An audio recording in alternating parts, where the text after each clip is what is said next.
Sports Time. Bryant and Brett with you. Johnny Hill producing as always. It's a Monday, very busy Monday after the weekend. In basketball today, all the free agency news in the NFL, a ton to talk about over the next 3 hours. And Brett, I don't know if we've got enough time to talk about all of it, but we're sure going to try. We're going to fill our allotted time, Bryant. You're right. There was a lot going on this weekend. Madness in full effect. And madness tonight for Arkansas State Red Wolves fans in our area as Coach Brian Hodgson tries to get his team to the NCAA tournament in his first year there. Absolute miracle worker this year at Arkansas State. They beat UAB non-conference this year. Yeah, they didn't know. I mean, a really good first year for him. I know watching that game yesterday, they were talking about this Arkansas State team, finished in the teens last year in their conference. And now in the championship game tonight, and after beating App State yesterday, I don't think anybody saw that coming. They go out, took it to them early, was up big in the first half. App State comes back, and they win it on one of the more uncomfortable buzzer beaters I've ever seen. I mean, guys turning away, turning every which way, and then just kind of throws it up to bank it in. And so a really, really fun team, a great game yesterday. And now, right after picking off App State, you get to turn around and see JMU for the conference championship. It doesn't get easy. And James Madison will be a tough test case for our committee if they're not the automatic. A little bit like Drake is going to be for the Missouri Valley Conference. I think Indiana State has done enough to be in at large. Yeah. I think James Madison's done enough to be in at large. I think both of those deserve to be in over any eighth SEC team for sure. Even with a back-of-the-pack 4 games in 4 days winner of the SEC tournament. But I know what the default of the committee always is because they're putting together a TV show. Yep, and so it's going to be the biggest question, since Indiana State lost. I mean, that has been the kind of biggest story in college basketball is what does the committee do with Indiana State? What would you do with them? Would you put them in as at large?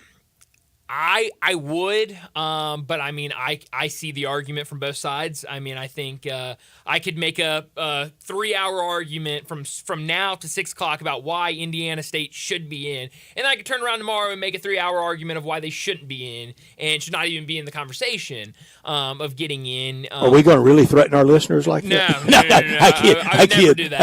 I never do that. Because I could do the same for James Madison if they lose tonight to Arkansas State. Yeah. I mean, it's just, and it's tough because I think, especially, for Indiana State, James Madison, even App State, I mean, these are the mid-major teams that when they go out and try to field a non-conference schedule, same thing for Grand Canyon.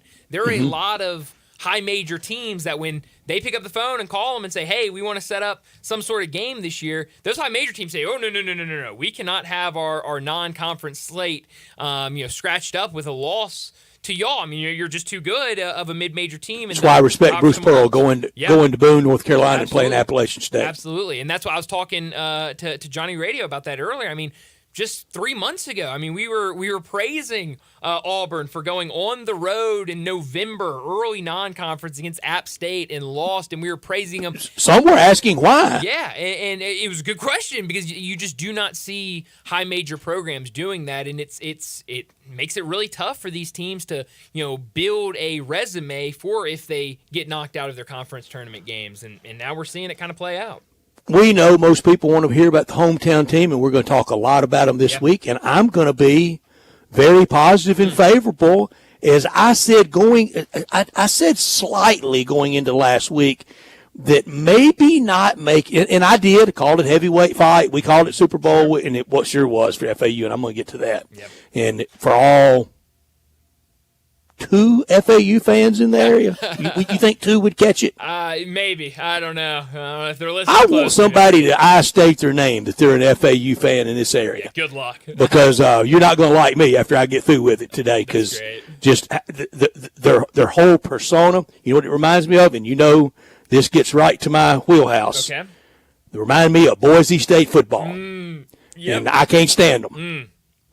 Biggest pack of nothing ever. caught lightning in a bottle for a couple years on the stupid Statue of Liberty play. That's why I can hardly ever look the same at Bob Stoops for allowing that to happen, and would have been done with the hostage takers of college football all those years. Man. And now I'm afraid the hostage takers of college basketball is that bunch of nothing at Boca. You know, Brett, I'll be honest. One of my favorite moments of working here, which is, you know, a handful of years now, was this past year before the football season started, and I come in here and off air, I go, man, Brett, I am really excited about Boise State coming to Memphis. And I went crazy. You just let it all fly. I can't stand and I was like, wow, I didn't realize the feeling toward Boise State. But after hearing some of my buddies' interactions with them, I understand now where a lot of that comes from. And a lot of Memphis people had that interaction both in Columbus and over the weekend in Boca. I know to the victors go the spoils. Sure. I'm all for that. And they should be proud of going to their Final Four. But let's not act like we created football, because I'm gonna stay on this point. When Dusty May leaves, they become Towson State. Yeah, and it's kind of becoming the rumor that is not so quiet, or not rumor, but the kind of secret that is not too quiet, that him and Ohio State are pretty close to doing something. So it sounds like he's gone after this year. And I got to be really careful. I'm gonna make everybody mad at me in the next 10 minutes. I'm not the champion of the little guy. I don't mind whoever wins. That's fine. Sure. Okay, fine. So if they win, advance. All I know is next Thursday and Friday, I'm going to love it when little guy wins. Sure. I'm going to enjoy it, especially if it beat Kentucky. I'm going to enjoy it. And that's fine. Sure. I know that other teams in that bracket of the big are loving it. Mm-hmm. They don't mind seeing Fairleigh Dickinson and St. Peter's and St. Leo and St. Thomas and whoever, St. Croix and St. Turks and Caicos. They don't mind seeing them win. That's right. They love that. Mm-hmm. But here's what bugs me about FAU and Boise. Boise thought they were becoming, at one time, Utah. Well, Utah was kind of that team that carved that and then got into the upper echelon of college football. There have been some others. Yeah. East Carolina was close at one time. Wow. You could argue that Miami, once upon a time, was the original one to do. But anyway, FAU, they think they're going to become Gonzaga. Not only are they not going to be Gonzaga, they're not going to be VCU. Since their Final Four run, pretty good. Butler, pretty good. Yeah. George Mason, not as much, but okay. Mm-hmm. They're not even going to be George Mason after Dusty May leaves. Yeah. And you're going to be left with the goofy gym with the goofier floor that the national announcers, Andrew Catalan and Steve Lapis, were laughing at being in that dump of a building. It was an interesting scene on Saturday. I'll give you that. I know my mom came in. She does not watch a lot of FAU basketball. And she goes, that court is it's busy. And different, said, very busy. It is very busy. Your mom, it had a couple of different names on it, and then it was like Franklin Delano Eleanor Roosevelt Arena. There was some Eleanor in there, names all and then something else on the court. Yeah, names all over the place. I mean, and then the palm tree. Sure, yeah. I couldn't stand. Anyway, I didn't think losing that, especially playing well. Tigers didn't play bad Saturday. No. Now they had no answer inside, but played that effort Saturday beats a lot of teams. Sure. I like the bracket set up in Fort Worth. I do. I would have preferred the double bye. Sure. I like the bracket set up, and I know this is really, really, really swinging for the fences here. But today, with Joe Lunardi as the 8th alternate, that's what you are. Yep. You can call it 4 in, 4 out, 2x4, upside down, whatever you want to call it. But that today, and he's the only one that has them, even in the area code of getting in. Our guest at 4:30, Shelby Mass, does not. Very few others have them even in shouting distance. Right. Follow along at home. Okay. Villanova losing the first round of the Big East tournament to DePaul. New Mexico losing the first round tournament of the Mountain West Air Force. A&M lose to Ole Miss. They lost to them in College Station. Okay. Iowa lose to Ohio State that's played pretty well under the interim guy. Sure. Wake lose to, I think, the winner of U of L, North Carolina State, which will probably be North Carolina State since Kenny Payne's out and Louisville's quit. Mm-hmm. Arkansas State beat Louisville as well in December. Sure did. Pitt doesn't play till Thursday. Providence lose to Georgetown in the first round of the Big East. Now, you need almost every one of those things to happen while simultaneously getting to Sunday and hammering Rice in a rematch. That in the football sense, if you can go for two and throw deep on them, you need to. And I mean pulverize them. Yeah. And then do it again on Friday to whoever and on Saturday to, UAB, and then Saturday to potentially who? South Florida. Yeah. We're not talking playing UCLA and Florida. No. It's UAB and South Florida. This league is terrible. Yeah. The Tigers still can seize on this. Yeah, I mean, they can. And I think winning the tournament is the best play. I think the other way, I mean, that's a lot. And you said it. I mean, you kind of have to have all of that go right. And seems like a lot to go right. To pass. Yeah. Well, we need total NASCAR Daytona. Big pile up.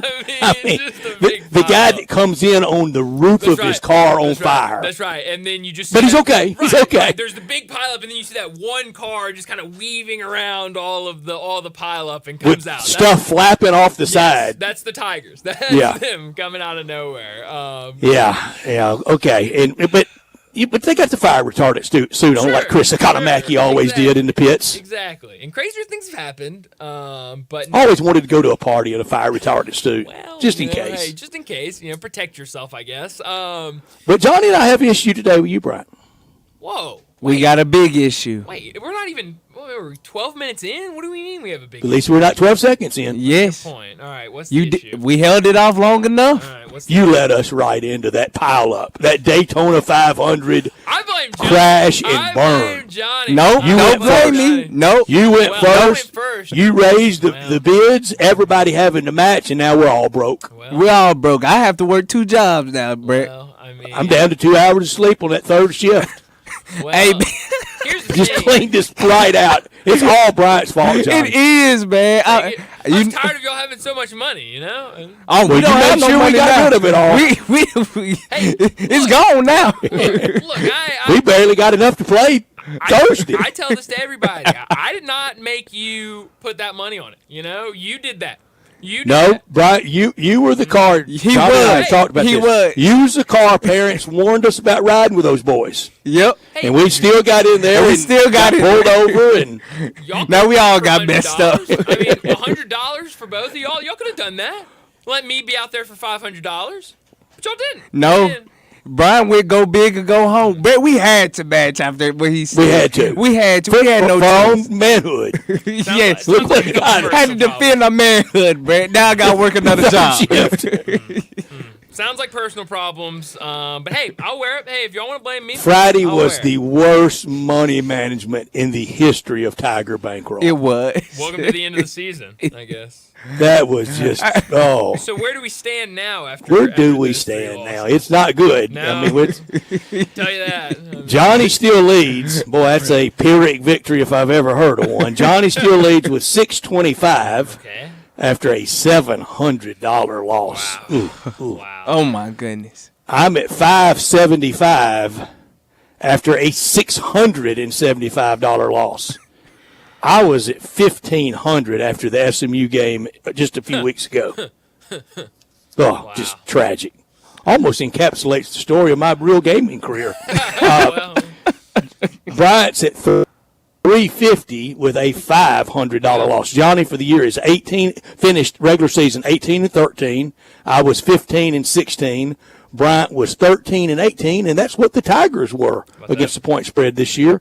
13-18. how about that? Good job, Brian. No, not a good job, Brian. I have like $300. Look so. what you led us into, Brian. I blame him so You're much, welcome. Brett. You're I welcome. blame Make it him. interesting. I don't know who else to blame, John. I can't blame We myself. can't. I'll We wear can't. it. I'll wear it. I'll wear it. That's fine. That's completely fine. Well, let me set up today's show. We got enough to play. It's got to be smart Thursday and Friday before the weekend in Fort No, Worth. you're We're right. all The Tigers are at least getting to Saturday. We're all on the budget. Well, we'll see what happens. Now it's gonna be interesting, I guess. But let me set up We today's show. will pick. We'll pick AAC and SEC tomorrow because Wednesday starts both of those. Yeah, I'm sorry, go right sure ahead. No, you're completely fine, Brett. Let me go ahead and set up today's show before we get to top and not. 3:30, we'll talk a lot more about the game on Saturday. Memphis and FAU kicked off the day at 11 o'clock on CBS. FAU, they exit that arena, that small gym, with a 92-84 win over the Tigers. 3:45, we'll take a look at the American and SEC tournament brackets as those get kicked off in just a couple of days. 4 o'clock, David Cobb from CBS Sports will join us. We'll talk a ton of college basketball with David with championship week upon us. A lot to get to at 4 o'clock. 4:30, we'll stick with college basketball because Shelby Mast, our bracketologist from bracketwag.com, he'll join us. We'll talk about where he has everybody going into the final week before Selection Sunday. A lot of good stuff from Shelby on his bracket today up at bracketwag.com. So go check that out, and we'll talk a lot more about it at 4:30. 4:45, we'll get to big number of the day. 5 o'clock, DeMichael Cole, the Grizzlies beat writer over at the Commercial Appeal. He'll join us. We'll talk a ton of Grizzlies as we're starting to wind down the NBA regular season as well. 5:30, we'll get to what's trending, and at 5:45, we'll wrap up today's show like we always do with Taco Bell Crunch Time. Let me remind you, we're in our Family Leisure Studios where family and fun come together. Make sure to head out to Family Leisure. They've got factory direct pricing on swimming pools, spas, and patio furniture. It's patio season. The weather, it's absolutely beautiful today. It was beautiful yesterday, beautiful again today. So make sure you get over to Family Leisure and check out the new 2024 patio furniture sets. Pool season will be here before we know it, so buy now and get in line for your pool installation and get pre-season pricing. Save $1,000 to $5,000 on all spas and swim spas. Also, special pricing on all in-stock saunas, theater seating, pool tables, and outdoor kitchens. Family Leisure, 2120 Witten Road, just north of I-40.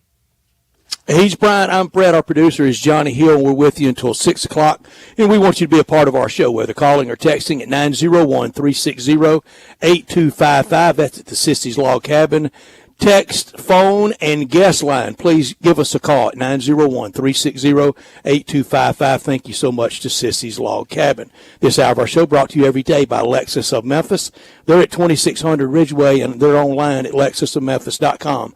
They're the only Lexus dealership in town. Great offers on all 2024 models and always special leasing options. Driving luxury and confidence knowing that every new Lexus comes with complimentary first and second maintenance services. Call them at 901-334-9673. But they prefer you to stop by Lexus of Memphis at 2600 Ridgeway and put yourself in the driver's seat of the all-new 2024 flagship LS500. You'll be looking and you'll be driving in style. When you purchase a Lexus, you get top-of-the-line engineering and design, and that makes for the luxury driving experience. Online at lexusofmemphis.com. Experience amazing at Lexus of Memphis. Top story of the day. Well, my top story of the day, it's got to be what happened down in Boca Raton. Money management, top story. Yeah, honestly, it could have been that too, but what happened because of the money management, or I guess what caused the money management travesty that I'm now being blamed for, was what happened down in Boca on Saturday morning. Florida Atlantic, a 92-84 win over the Memphis Tigers, and Tigers one kept it bucket close. by the Tigers. I mean, yeah, you're right. One I thought we were 2-point bucket. thought we were going to get that backdoor cover laid. And we would be giving you all this praise today. You would, but, I guess that's just how the cookie One crumbles. bucket. It happens. But honestly, I was impressed with how the Tigers were able to hang around, because at times, especially in that second half, I thought defensively they got a little down, they got a little lazy, and What changed the game? Oh, that's a good question. I mean, it was got to be the I big got the man answer. for FAU. What would you say? The 10 minutes played by Jordan Brown Well, were the most tragic 10 minutes played in Tiger basketball history. He just cannot give you really anything, and that's, I mean, one thing I want to bring up, and I'm sure we'll talk. But about I'm glad he's well. I'm glad he's well. But I think this bench gives you nothing. I don't think there's anybody really on the bench that is contributing anything. Older Hardaway did. Jaden did. Jaden will give you something. That's the only guy. And I think at this point, that's the only of the season, and it's been like that for a really I'm sorry, I've long time. interrupted you three times. I'm very sorry. You were good. I just don't think this bench gives you anything. I don't think they've given you anything anything for a while, yeah, Jaden Hardaway gives you a lot. But when you look up early in the season and you know, your bench was giving you a lot because you had Caleb Mills coming off the bench, but now he's injured, obviously won't be able to play. Then you had Malcolm Dandridge, who you could either start or bring off the bench, and then that meant somebody that is now in your starting lineup was coming off the bench, and I thought made for a much better bench. I know we've talked a lot about limiting the rotation. I love what I'm seeing in terms of minutes, 36, 34, 34, 34, but when you're talking about winning 4 games in 4 days, you cannot run your starters into the ground like that. And so I think you're going to need somebody, maybe just one person, maybe 2 people, to step up off the bench this week in Fort Worth. And I think Jaden Hardaway will give you something. But other than that, I don't trust anybody off this bench. And so you're going to need some big games from the starters this week in Texas. Excuse me. My top story, the Tigers losing that joke of a gym. This league has almost as many joke buildings as halfway decent ones. They only have one great one, and that's FedEx Forum. A bunch of really okay ones, Wichita, UAB, Temple, Tulsa, boy, that's being charitable. Then what could be in most bad conferences, any conferences, SMU, North Texas, Charlotte, USF, and then the embarrassments. FAU, Tulane, ECU, UTSA, and Rice. That was a pitiful display in that arena by the people in the building. I thought the Tigers played okay. Okay, probably not good enough to win, right, but I don't think the 8 points is anything to hang their head about, no, except you can't take any more losses. Right. And as I said earlier, even the announcers were laughing at that. This league is bad in so many ways, starting with all these Humpty gyms. Not top story of the day. Well, my not top story of the day has to be these last couple of really hours, but these last couple of days in the NFL. We're getting so much news on a lot of free agent, what's going on with a lot of these teams. We did learn last night Russell Wilson signed a 1-year deal to the Steelers. We kind of heard the reports last week that he was meeting with them, but nobody really thought it was going to end up being a deal, and that's exactly what it turned into today. Kirk Cousins signs a 4-year deal with the Atlanta Falcons. Saquon Barkley is going to head to the Philadelphia Eagles. Josh Jacobs to the Green Bay Packers. Tony Pollard to the Tennessee Titans from the Dallas Cowboys. Now the Cowboys have to look for a running back. Also, Antonio Gibson going to the Patriots. So a couple of Memphis ties in there with some former running backs, but also some really, really big moves, especially Saquon Barkley. A lot of people wondered where he would go. Going to a division rival in the Philadelphia division. Eagles. Crazy. It's a cruel world out here, Brett. It is.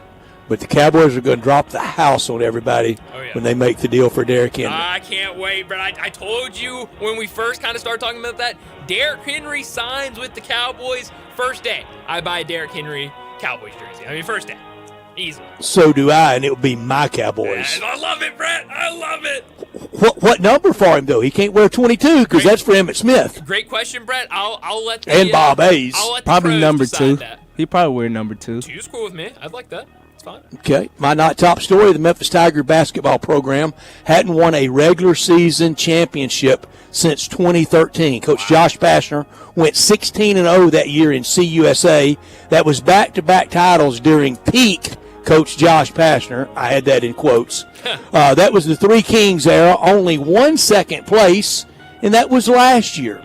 When fans are asked expectations of this program, I don't think it's much for them to say, win this hideous league. Yeah. Win this league. At least come in second in this hideous league. In 11 years, they haven't won it, and not even a bunch of seconds. Yeah. No, it's been disappointing, especially a year like this when you were talking about, it's going to be Memphis, it's going to be FAU, and then you kind of start watching that non-conference, and you said, Memphis can get FAU with the way they've been playing, and then neither of them win the regular conference title. Preseason, you and Johnny Hill had the Tigers going 23-8, and I thought that was rather much. Yeah. I really did. Y'all had them 23-8. They went 22-9. I had them 24-7. They go 22-9. On picking games, I went 19-12. Got correct W's or L's. Sure. You went 22-9. Wow. You had a pretty good handle on the Tigers. That? But Brian, on the day we did that, if any of us had picked 22-9, text line melts, our car windows get knocked out. Sure. Yeah.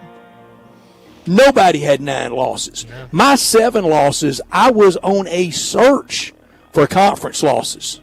Well, Brett, I mean, I think you just brought up a great point. Try telling somebody late December that this team would have 9 losses at the end of the regular season. On the Monday in February when they were ranked 10th in that poll, that means nothing. Great point. I mean, it's been a really 9 really losses in this after navigating through that non-conference. Now, that non-conference, I'm going to get to that today, too. Yeah. Because if Villanova doesn't go to the tournament, except for Clemson and Virginia, there's no other NCAA tournament teams. No. We thought it was going to be a great non-conference schedule before the year, and it looked like it would be, and then those teams didn't hold up. And that's why you judge it not on the day you play them, but how it all shakes out. Yep. You know, because you could play them in early November, and they're 4-0 and ranked 3rd. Sure.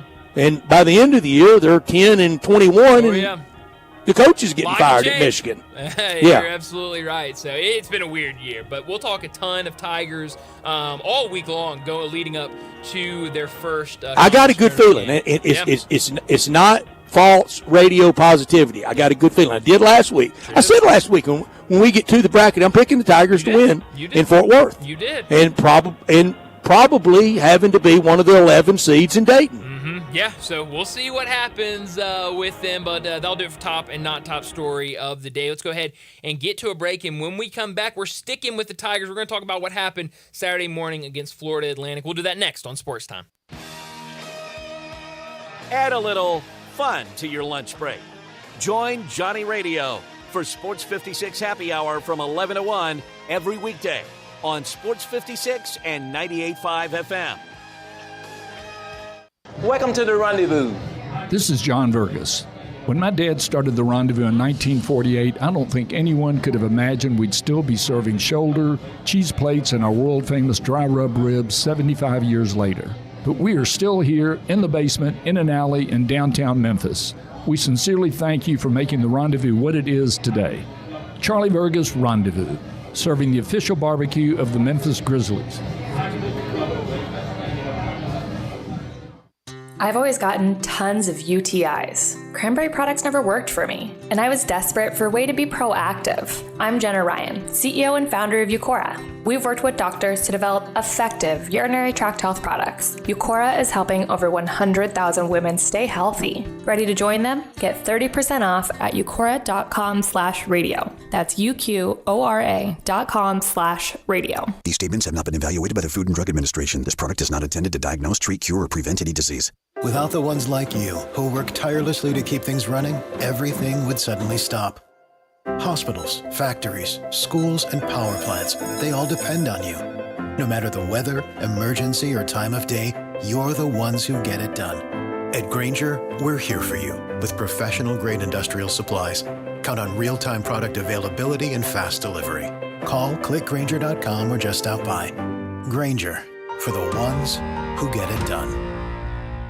Chris Price, it's so good to see you. And you have a new business? Yes, Dave. MetroBuildersMemphis.com. Have you noticed water stains on your ceiling? With storm season here, take a walk around your home or business and look up. Make sure there are no water stains signaling a leak prior to the heavy storms coming in. If you do see signs of water, call me. My team and I will come out, diagnose the problem, and prescribe a fix. Our team of Hague-certified inspectors are waiting to assist with any inspection or repairs you may need. We have 3 crews dedicated to repairing roofs in the Mid-South. As certified Owens Corning and Mule High dealers, we offer 20-year, no-dollar limit labor and material warranties that offer hassle-free ownership. That's our hassle-free ownership guarantee. Allow Metro Builders team of professionals to assist you in maintaining your property's integrity and value. MetroBuildersMemphis.com. Your local commercial roof experts. Ask about our commercial roof maintenance agreements. Protect your investment with MetroBuildersMemphis.com. Call me, 901-375-1717. That's 901-375-1717. 375-1717. Sports 56 Traffic. Good afternoon. It's been a little bit frustrating for the last hour or so out here through the Midtown area on 240 northbound, traveling between Norris and South Parkway. There near South Parkway, they've been dealing with a stalled truck, trying to get it out of there. They've got one of those big tow trucks out here. That's why it's been slow in the Midtown area. On 240 going north again from Norris all the way up to South Parkway. 24/7 reliable crane and rigging services right here in the Memphis area. Check out Tomahawk Crane and Rigging, tomahawkcrane.com. I'm Commander Chuck with your on-time traffic. Now back to Sports Time on Sports 56 and 98.5 FM. This hour is brought to you by Lexus of Memphis. Here are your hosts, Brett Stats Norsworthy and Bryant Dacus.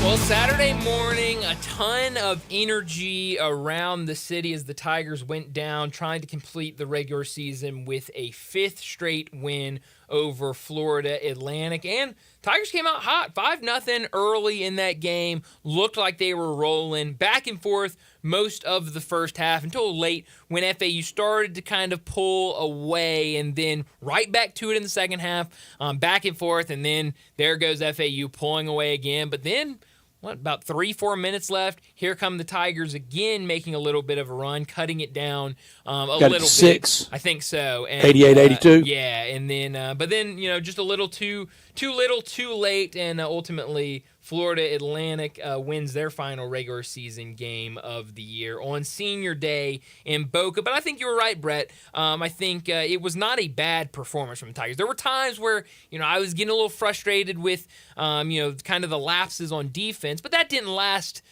the entire day or the entire second half. It was a couple of possessions here and there. I thought ultimately Tigers played well, just couldn't get out of there with a win. I don't think Florida Atlantic's that good. I didn't last year at Columbus. They got on a magic carpet ride. You had the big win, got the fortunate break, then drew FDU, beat them, then beat Tennessee, then beat Kansas State. That's a heck of a ride. Sure. That's a heck of a ride. They got on that. I think there are a lot of teams in that profile. Memphis Tigers last year could have gotten on that roll, but they didn't. Yeah. The game a few weeks ago at FedEx Forum, Tigers were better. I thought they dominated that game, or not dominated, controlled that game just as much as FAU were they were in control Saturday in Boca in that gym. I can't stand them, and I don't think they're that good. I don't mind a rematch. The big man is all that. Vlad Golden is all that, and the Tigers had a tough time for him. Surely, please tell me this week there's working on that, scheming on that. Malcolm Dandridge's absence is really big with what he's exploiting. And isn't it something how the Malcolm Dandridge story has just really gone away, other than that perfunctory game day, hey, he's still out, oh, okay, nothing to see here. Right. Now, it may not be much to see. I don't think it is, since it's isolated, obviously, I think it's isolated just to him. Sure. And they're not sitting other people down. If they're chancing it in 2 or 3 years, when the investigation comes to an end, and at minimum you have to give wins back, it's going to be ugly. Oh, yeah. And that probably be post Penny Hardaway as head coach, if and when that happens, if it's more than just him. But I think it's just him, or they wouldn't be chancing it with the problems the Tigers have had historically and recently with the NCAA. So I think it's just him. But what about more reporting on it? What about exactly what was it? Was it a pay for a test stuff? What all the rumors out there, and Coach Hardaway's standard answer about that is, I'll know when you know. Right. Well, you got to know way ahead of us. Yeah. I would hope You're the coach. Yeah. This is your program. This is a program that defenders of yours like me that are saying he's not going to be fired, he shouldn't be fired because he's bigger than the program. Well, when you're bigger than the program, you got to step up and answer some questions about your program. You got to. And you got a fifth-year senior that people affectionately call the mayor, embroiled in an academic Scandal. Well, yeah, no, it's not great. But I think I've heard a lot of people on social media, or, various places saying that the Tigers got better without him or whatever, and maybe in some cases, sure. But you're right, against Florida Atlantic, I think offensively for Tomlin, he has gotten unlocked by the absence of Malcolm Dabney. Defensively, they've missed him. If nothing else, I say this joking, I don't mean it literally, 5 bruises on Golden Saturday. Yeah. I mean, you just need somebody out there that can match him with size, and you didn't have that on Saturday, and now with Jordan Brown. But Golden's the only big player for FAU. Oh, yeah. I don't think they're very fast. No. I don't think they're very good. I don't think they're that tough. Yeah. But I mean, Saturday they were sitting in that cozy little Garden of Eden playing in, and it made it look easy. The turn in the first half, we talked about it Friday, master of the obvious, good start, play downhill. Tigers got it. Out rolling good with Javon Quinterly in some tragic minutes until late in the game. Yeah. But the tragic minutes of all time, where it just blunted the momentum, where it was the stop of any momentum. And I hope was the last time we see him go to the scores table wearing a Tiger uniform, Jordan Brown. It has been horrible. He's had double-digit points 2 times this year. Wow. You know what 2 games that was? Super early. I don't know who. I mean, opening night, Jack State, Friday night against Mizzou, game 2. Wow. Since then, a bunch of bagels and a bunch of spare parts. Wow. So first 2 games of the season, and then nothing. That's it. And the 6-week absence. Sure. Yeah. No. I mean, health related. Sure. I mean, he just can't give you anything. And I mean, 0. I think the guy I don't mind seeing come off the bench. I don't mind Joe Cooper coming in. I could do without him, if I'm being honest. I just don't think it was 5 minutes just to give somebody a chance to breathe. Yeah. I mean, but the hype people gave him a couple weeks ago. I mean, I never saw it, and I still don't see it. He plays hard. I'll give him that. I just don't think there's much there. We love Rodney Newsom. We love him, but you're right. But I mean, he doesn't give you. He's out there long. You're going to get. Yeah, I mean, I don't think that's anything against Joe Cooper. I think that's more against this roster that Penny Hardaway has created, where you don't have much of anything off the bench. And can you win 4 games in 4 days playing guys 34, 35, 35, 36 minutes? It's tough. You're going to have to. It's tough, but you're right. You have to. I mean, that first one's got to be a gimme. It's got to be. And I think that's what you are hoping on. If you can get that big start and fast start, and you're up 20 points, with 10 minutes to go in the second half, and you can pull all those starters and throw the bench out there. That's great. Don't put Brown in though. Even in that scenario, leave him out. I wouldn't take him. Yeah, but I mean, I think that makes you feel good going into Friday, because then you don't have you didn't play your guys 40 minutes or 35 minutes in that first game, but.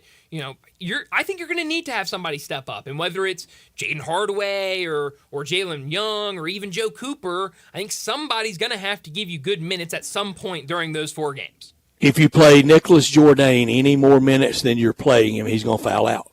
Yeah, I mean it's gotten tough, and I think that could change a little bit when he's not guarding a guy like Vlad Golden, and so maybe.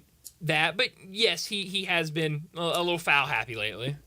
You cannot, and the book is going to get around, especially these better teams that have the players that can really guard that you would see potentially in the NCAA tournament, and even as you get to Saturday and Sunday in the AAC. You can't bite on the first David Jones pump. No, or the second, or sometimes even the third. It's that fourth one. If you stand your ground and make him go into 2 and 3 fakes, then you're better off. If you bite on the first, you're going to get the foul. Yeah, no, and he's really good at it, but I think you're right. I think, and you might start seeing that, in the conference tournament when you see UAB, when you see USF, when you see hopefully Florida Atlantic again. I think you might see teams realize that, hey, he's going to pump fake 15 times if he has to try to get you in the air, stand your ground, be big defensively, and that could cause problems for him offensively. Brian, after the break, we're going to talk about the SEC tournament bracket being played in Nashville and the AAC bracket. We're not going to go through and make our picks today, But you blow back to me. Your response to me on how good do you think this league is? The AAC.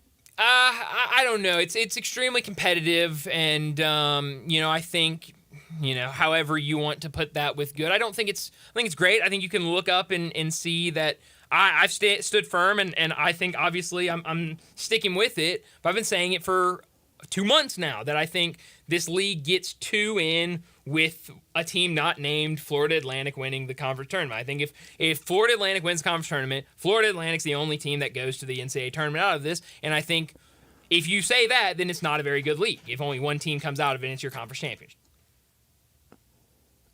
So that's where Did we ever think there'd be a world that there was a 1-bid league and it's not Memphis? No, I don't think so. Or if it's a 2-bid league and one of the two's not Memphis? Yeah, and I mean, it's just, and it's going to be tough. I mean, I know. That's pathetic. Yeah, I mean, I like, on an individual basis, I like the Tigers' chances against every team that they'll potentially see this week. But when you throw in, it's 4 games in 4 days against 4 teams, unless Wichita State wins that first game, it's against 4 teams that you have lost to this season. It just makes you it makes you have to pause, and so it's going to be tough. I agree completely with you about how competitive this league is. It is because I think it's a very fair fight of average teams, and that makes for good competition. Sure. I mean, even Saturday, you had people kind of wanting to fall in love, like with USF on the roll they got on. And they go to Tulsa and lose. Tough loss. But hey, maybe that's what they needed, Brett. Maybe a reset is what they needed before Fort Worth. They can't afford a reset, though. No, they cannot. But, I mean, technically they couldn't afford, even with a win, they wouldn't be getting in unless they won the conference championship. So, but I still don't love their chances. It's going to be, I think it's going to be an interesting week at Fort Worth. And, I think I looked at the odds earlier this morning. I think the Tigers are 4th to win the conference, maybe 4th best odds. I didn't see that. Maybe 5th. Let me look it up. Did you see the announced crowd at Rice for North Texas and Rice? Oh no, I didn't. I don't know if it's a scan count or not, but I don't know how they're counting at Rice. What was it? 29-37. Oh wow. Yeah, that's not good. That's not good at all. Huh. Well, I mean, there's a lot of small gyms, Brett, and they have trouble filling them. And you're going to see it in Fort Worth, except for Tiger fans. That I'm going to guess. I'm going to say around 1,500 will go. We'll see. I base that on nothing. Just that's a number. Sure. Let's say 1,500. Everybody else combined won't have that. I think you're right. And we've seen that in past conference tournaments. I mean, Tiger fans travel extremely well, especially for the conference tournament. And you're not going to see that from and SMU in North Texas, they need 4 gallons of gas to do it. Yes. So, no, you're right. I just pulled up the odds for on this specific sports book that I pulled up. For the AAC conference tournament winner, FAU plus 185, SMU plus 400, then tied for the 3rd best odds, South Florida and Memphis both plus 500 to win the entire tournament. That's some pretty good value. It's good value. North Texas plus 850, Charlotte plus 1,500. No thanks. And then after that, I mean, just, might as well be $20 million. Yeah, I mean, and I think you're a fool for probably putting money on any of those teams. But we'll see. Well, we need to go ahead and get to a break. And when we come back, we mentioned a little bit about the AAC conference tournament. But on the other side, we'll take a look at the bracket, the tournament for the AAC and the SEC. We'll do that next on Sports Time. Join the voice of the Tigers, Dave Woloshin, for Wolo and Friends. Weekday mornings from 10 to 11 here on Sports 56 and 98.5 FM. Looking for a high-efficiency planting solution? The Case IH 2150 Early Riser Planter combines the industry's most accurate planter technologies with a rugged row unit for fast and uniform emergence. The Case IH 2150 Early Riser operates at your speed and adapts to unique field conditions so that you can maximize your yield potential. Stop in or call Mid-South Ag Equipment at 662-890-3141 to learn more. That's Mid-South Ag, your Case IH Equipment headquarters. Are you over 30 and putting off life insurance? It's time to get a quick quote from Ethos, a better, easier way to get term life insurance. All online with no medical exam. Answer a few health questions and you could be approved for up to $2 million.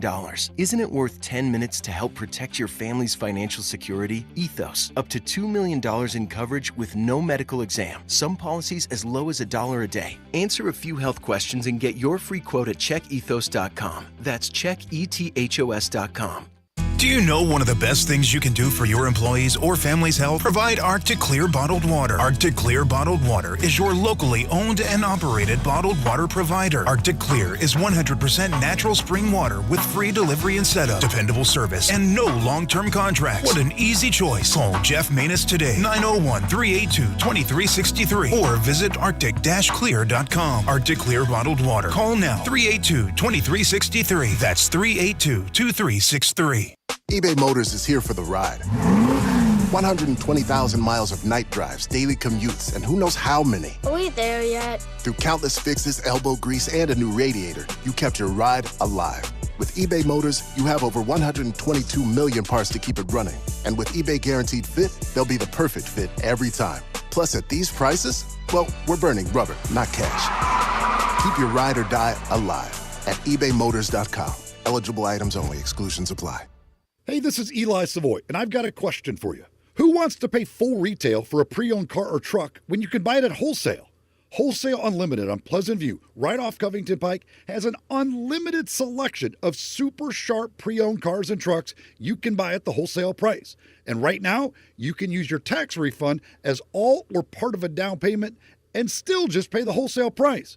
Chevy Silverados, F-150s and Ram trucks, Tahoes, Explorers, Jeep Wranglers, Grand Cherokees, Renegades, a Cadillac SRX, Camaros, Mustang convertible, Hyundais. Check it out. Go to wucars.com or Google Wholesale Unlimited Memphis. This is great. Your money goes a long way when you can buy at the wholesale price, and tax refund time makes it even better. Go to Wholesale Unlimited on Pleasant View, just off Covington Pike, with guaranteed approval. Tell them you heard about it right here on Sports 56, and you can thank me later. Now back to Sports Time on Sports 56 and 98.5 FM. This hour is brought to you by Lexus of Memphis. Here are your hosts, Brett Stats Norsworthy and Bryant Dacus.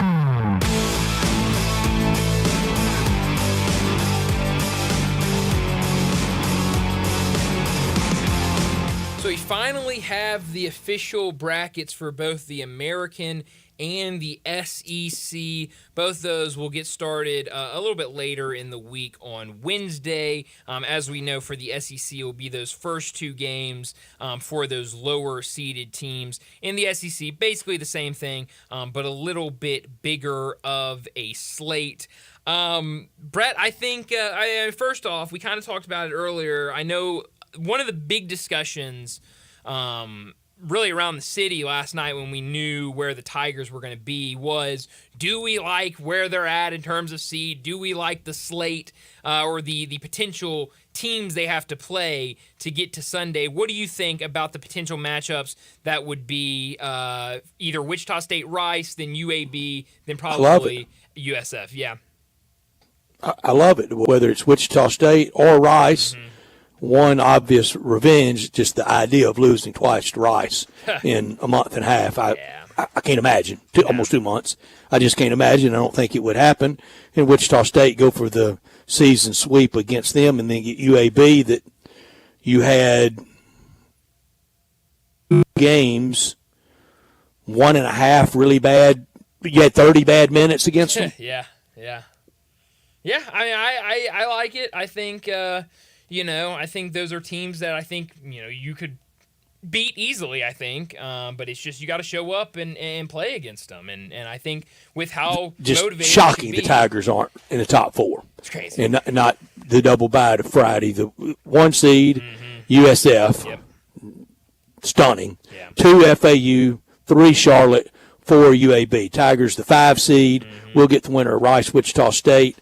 Win that game, get UAB, and then probably if brackets hold up, USF. The only surprise, maybe ECU. I don't know. I mean, toss a coin 1,000 times on Tulsa and East Carolina. How many fans you think they take to Fort Worth? Maybe combined 30? Yeah, maybe combined 50. I don't know.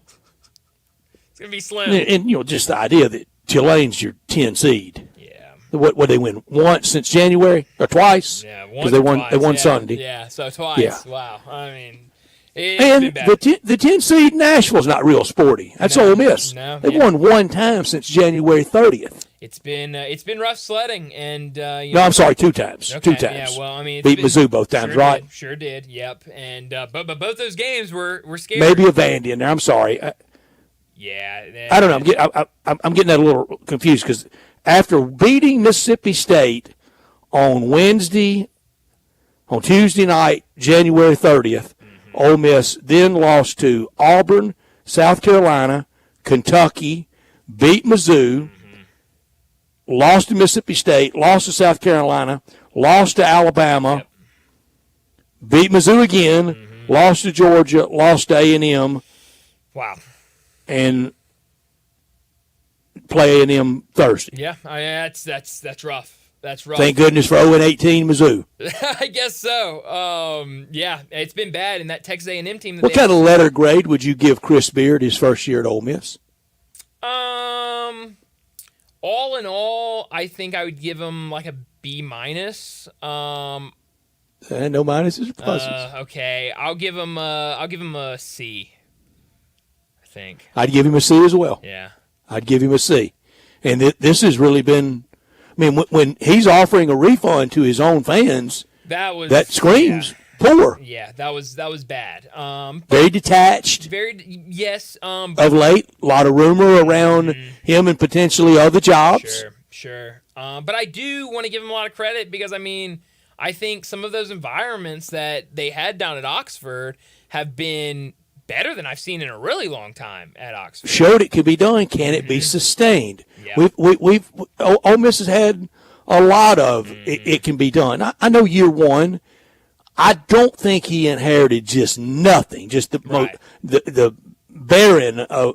barest of covers. It wasn't a lot, and as the year went on, Matthew Morrell got as inconsistent as ever. Sure did. Jamin Bratefield got as inconsistent as ever. And the 2 big guys were just utter stiffs, and CC was from the first time I ever saw him play when people here were telling me he was a lottery pick. Yep. No, I remember that, Brett. That was certainly interesting times. But in the SEC, you've got your because he's dominating Farragut Academy in the smallest classification of Tennessee high school basketball. Big deal. Yeah, no, Brett, I'll be honest. I went to a handful of Lausanne games that year, and big size difference in terms of him and the guy he was guarding. The little post guy he was going against. Oh, yeah. And it was a nightly thing. But it wasn't just a one-night thing. It was a nightly thing. Who was more overdone in high school? Moussa Cisse or the player that went to Kentucky? What was his name? Oh, Scalabissiere? Big man. Scalabissiere. Who more overdone, Cisse or Labissiere? I think Cisse. I do too. Yeah. Because he got a whack on 3 people. Yeah, he sure did. Memphis, Oklahoma State, and Ole Miss. Yeah. Well, and he spread the wealth of badness. A little bit of credit to Scalabissiere. I mean, he had a small cup of coffee in the NBA, but little bitty cup, little shot glass. I don't think Moussa Cisse is getting any. Little bitty Jägermeister shot. That's all he got. He only played for like the Kings, and I really think that's he only had two teams. So. I blinked and missed it. It sure did. Tennessee, the 1 seed in Nashville, Kentucky, the 2, and the SEC. I mean, the best sailors always have the wind at their back, so they're going to have Tennessee in the morning session on Friday. Mm-hmm. It'll be packed. Yep. And in the night session, Kentucky, it'll be packed. How about that? You can't make it any better than that. Now, me cracking on the attendance at AAC, before about Thursday afternoon when Kentucky fans start getting there, you could fire a flamethrower through there and not singe a soul. Yeah. It won't be anybody there for Vandy, Arkansas, Mizzou, Georgia. It won't be anybody there first game, State and LSU. Nope. Won't be anybody there for Ole Miss A&M. No. Thursday night, Big Blue will start trickling in. Sure. But no, outside of that, I don't think. I mean, maybe you get a couple Florida fans in there with what they've done as of late. I don't really think so. But yeah, it could be very quiet. Maybe it could be very quiet in there before Friday morning when Tennessee takes the court. Auburn will have fans there. Sure. And the more luck the SEC gets, so that you got Tennessee to sell it out. Oh, yeah. And Auburn will fill in whatever's left. Yeah. Then at night, Kentucky and Bama, especially for a late Friday game, there'll be a lot of day trippers for Alabama. Oh, absolutely. And I think, that's it's a good position for Bama to be in terms of getting fans. Most of these tournaments could be boiled down to about 8 teams. Sure, yeah.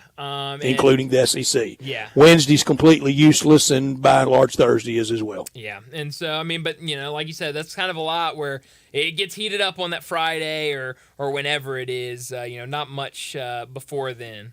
Day basketball, though. In too many of these conferences now, especially the SEC, it wants to have it at a place and have everybody there. Next year will be 16, and they want to have have it at a place where it has the kind of the SEC experience, like the Super Bowl experience outside of it. Get over yourselves. Yeah. No, I think it was I was watching, I forget which tournament I was watching, but it was a smaller tournament, and they had outside the arena, a whole fan fest all week, and they were letting people, they had all the cheerleaders out there all week, and I was like, it seems a bit much for championship week. But you're right, all these tournaments do something like that. I mean, it's the SEC at the football game, that is a really fun experience doing that. But at basketball and honestly, after you've done it at football once or twice, even the Super Bowl experience, after you've done it once or twice, it's kind of the same thing.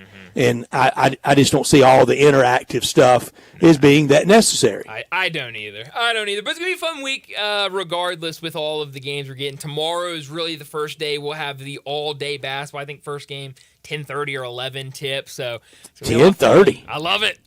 So it's going to be a ton of fun, and these two tournaments will get rolling on Wednesday. Well, we need to go ahead and wrap up this first hour, get to a break, and when we come back, we're talking more college basketball with David Cobb, Sports.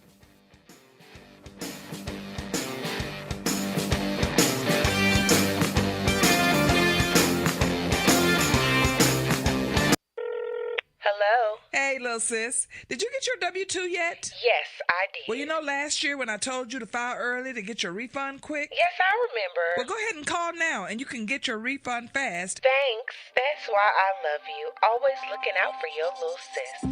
To get your taxes filed quick and get your refund fast, go to Brenton Tax Service, located in Midtown Memphis on Madison Avenue. We may not be related to you, but at Brenton Tax Service, we protect you like family.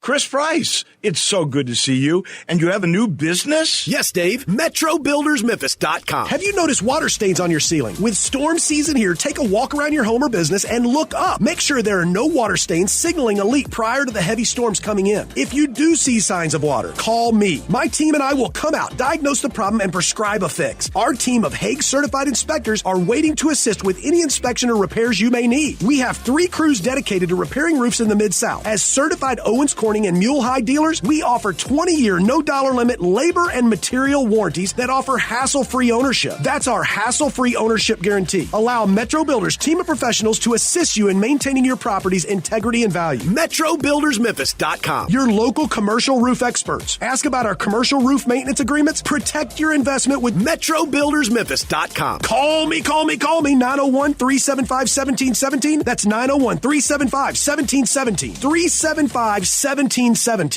I am such a failure. You're going to have to narrow that one down a bit. As the spokesperson for Central Barbecue, I have failed to tell everyone about the new location in South Haven. Technically, I'm the spokesperson for Central Barbecue. Well, I haven't told anyone, but there's a new location in South Haven that's super convenient for the people living there. And I haven't told them that location is where all the Central Barbecue catering for North Mississippi comes from. If we could get back to the Central Barbecue spokesperson thing, see, you have to do this because you work here. Now I have no clue how I'm going to face the people of South Haven. I have besmirched the name Central Barbecue spokesperson. Besmirched? This is hard to believe, but the Hyundai Santa Fe is actually better. I know, that's crazy, isn't it? The 2024 Santa Fe is new, top to bottom, and even better than before. It's almost as big as the Palisade, so roomy, and now it's got a standard third row. Everybody's clamoring for that. And it's the best SUV when it comes to the ride than ever before. You know how with SUVs you love it because you're sitting high, but you don't get that luxury kind of ride like a sedan? You do with the 2024 Santa Fe. It's the best riding SUV ever, and it's quiet. It's the ultimate family car. All you've got to do to be sold is to test drive it. The people at Homer Skelton Hyundai are saying, come try it. You'll love it. Homer Skelton Hyundai, right at the corner of Highway 78 and Craft Road. First exit in Mississippi. Go see the ultimate SUV, the 2024 Santa Fe. Sports 56 traffic. Good afternoon. MPD on the scene of a couple of accidents. Watching the build through the Midtown area just in the last few minutes. Over here on I-40 up by Chelsea, it looks better from an earlier delay we had on 240 north up by South Parkway. However, they continue to work on 55 out here on the bridge, still catching some folks off guard that are coming over from West Memphis. Weimer's Jewelry, 7525 Highway 64 is your full-service, family-owned jewelry store right here in the Memphis area. I'm Commander Chuck with your on-time traffic. We are Sports 56, WHBQ Memphis, and W253DF Memphis, Flynn Broadcasting Stations. Joining Brian and Brett now on Sports Time is National College Football writer for CBS Sports, Memphis native and Tennessee grad, who you can find on Twitter X at David W. Cobb. It's David Cobb. David Cobb joins us now on the Sissy's Log Cabin phone line. It's better than Commander Chuck. Basketball. Well, hope so, but I guess we shall see. It's about to be busy for David. I mean, with all of the day basketball we're getting this week and then into the NCAA tournament, I don't really know when David Cobb's going to be able to sleep. But, David, thanks so much for joining us. I want to start with the Tigers in their game against FAU. They lost. I didn't think it was a terrible performance by them, but now the AAC tournament, with that loss, they'll have to play 4 games in 4 days. It looks like the likeliest route will be either Rice or Wichita State, then UAB, USF, and then probably a rematch against FAU. What did you make of the game on Saturday, and what do you think about their road to win the AAC championship? Yeah, they battled, but they were just in a tough spot on the road for what was a really big game for FAU. Like, FAU probably could have lost to Memphis and been okay for an at-large bid, but they didn't want to have to risk that and go into the AAC tournament feeling like they had to prove something too. Plus, it may have been the last home game for Dusty May. May have been the last home game for some of those really big figures who have been a part of that program's rise over the last couple of years.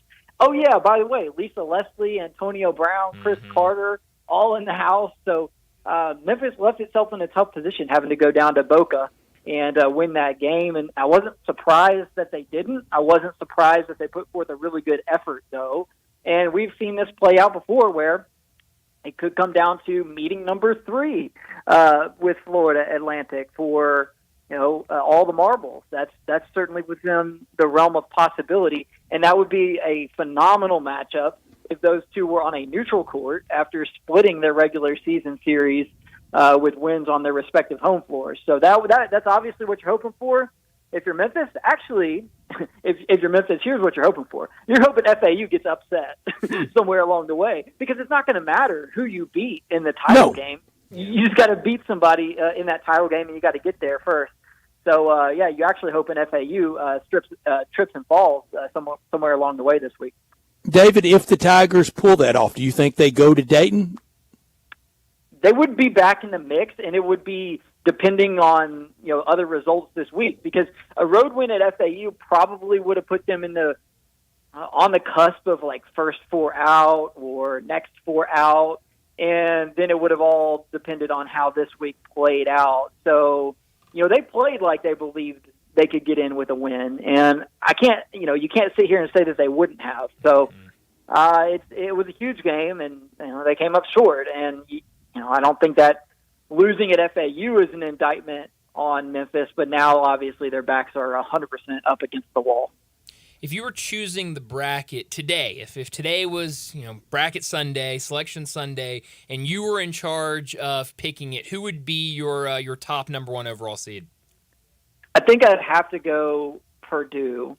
I do think right now that UConn is playing the best basketball of anyone in the nation. And if I had to pick a national champion, I'd probably go UConn.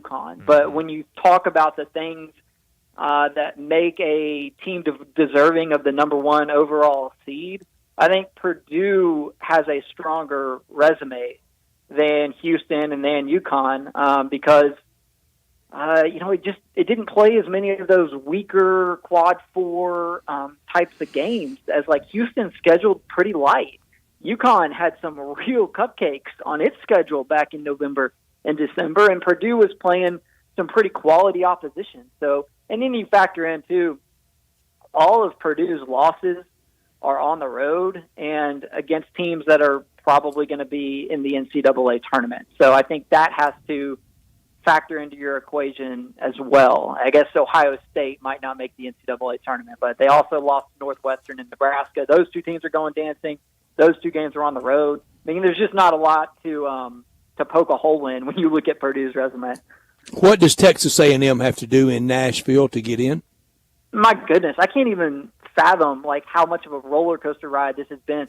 I mean, you want to talk about programs that can rival Memphis for chaos over the last few years? Texas A&M is right there. If I were they got swept by Arkansas. They lost at Vandy. Yeah, but they've won 3 straight to get themselves back in the mix. I think they lost at home to Memphis and Ole Miss. Yeah, that's the Buzz Williams experience. So, and they did this a couple of years ago. And maybe he needs to take that vest off. That thing looks too tight anyway. He sweats through it by the come on, Buzz. Let it air out a little bit. So I think they probably got to win 2 at the SEC tournament to feel good going into the selection Sunday. But my gosh, I think the selection committee might just be afraid of Buzz Williams and put Texas A&M anyway, lest they get another 25-page manifesto mailed to them the day after the bracket is revealed. Because like last year, he really did go full Unabomber manifesto on them last year. Oh man, and yeah, it's Buzz Williams doesn't like being left out, and it's crazy though because they lost 5 games in a row in February, and they were all the way off the bubble, and now we're talking about wins over Georgia, Mississippi State, and Ole Miss over their last 3. To me, there's nothing really that moves the needle there, but at the end of the day, they got to put 68 teams in that field. So yep. Texas A&M, if they 36 win 2, at larges. That's right. And if A&M wins 2, they're up to 20 wins on the season.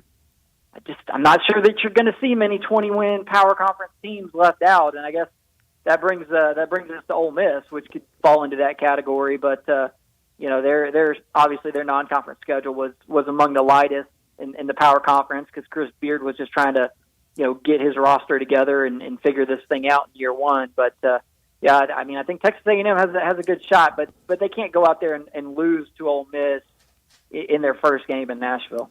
David, I think UConn is in this league going for the rare back-to-back. But Purdue, Houston, even North Carolina, I know that's not their standard. Tennessee, Arizona, just getting to a Final Four would be a great year, wouldn't it?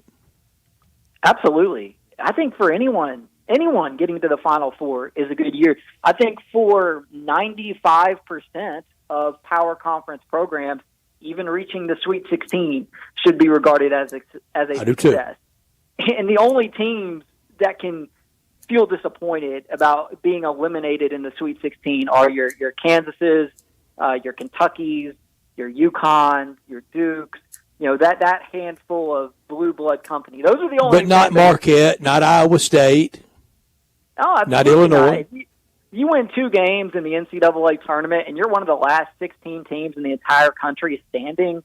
You gotta be pleased with that. And I think this year Houston would have a right to feel disappointed if they didn't go any further than that. Maybe Arizona could feel disappointed, and Tennessee fans, they will. Because this is a special team that they've had this year. But to me, that's about where the list stops. I mean, I'll put North Carolina on there, but I won't even put Duke on there this year. I mean, they've been so up and down at times that, it feels to me as though Sweet 16 would be a reasonable outcome for the Blue Devils in light of how their regular season has gone. So, yeah, I mean, there's only a couple this year who is Final Four or bust for.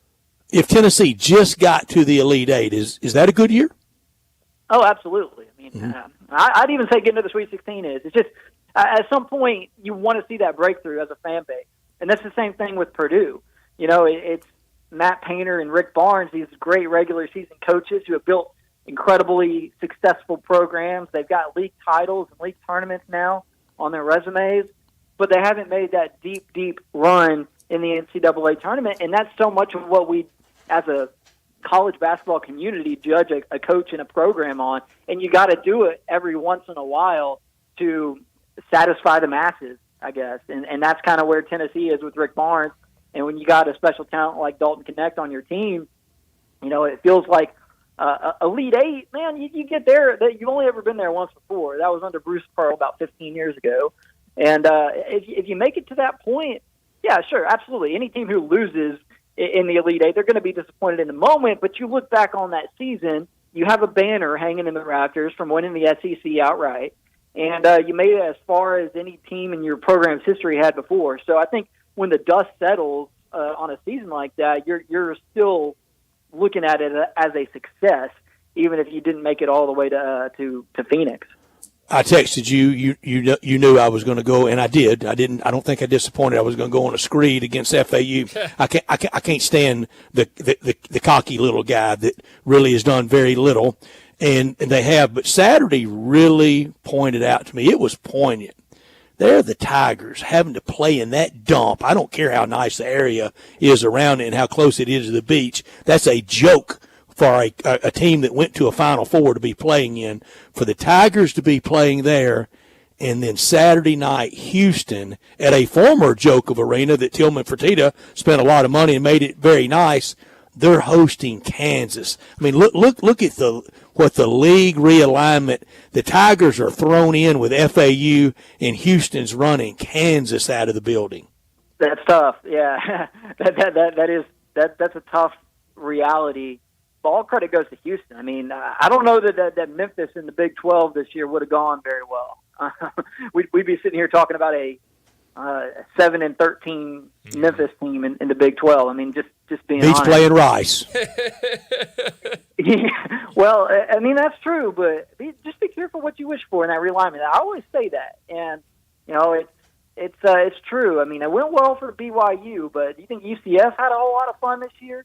I mean, they had a big moment or two, and they weren't all that successful in the AAC. But man, when you bump up a league, let's look at like Murray State going to the Missouri Valley, Belmont going to the Missouri Valley. These were teams that ran the OVC every year. They ran the OVC. They were in the mix for NCAA tournament bids because of how dominant they were in those conferences. Now they take the check, they go up to Missouri Valley, they get that feather in their cap.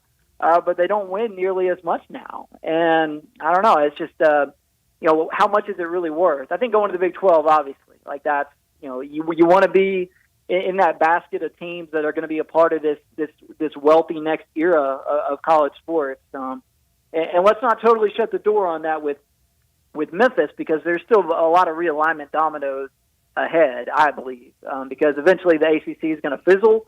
Some of their teams are going to leave. They're going to find their way out. And then the ACC is going to have to backfill. You're already seeing it with SMU, going to the ACC. And they were in a unique financial position because they could say, hey, we're not going to take any money. Just take us. We'll come and play in your league for free for however long.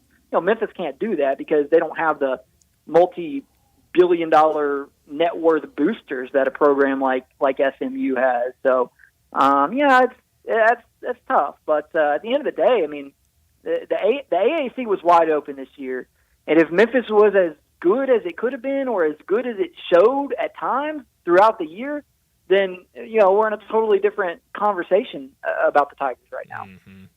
Well, David, you mentioned the Missouri Valley. Yesterday, Drake beat Indiana State in their conference championship game.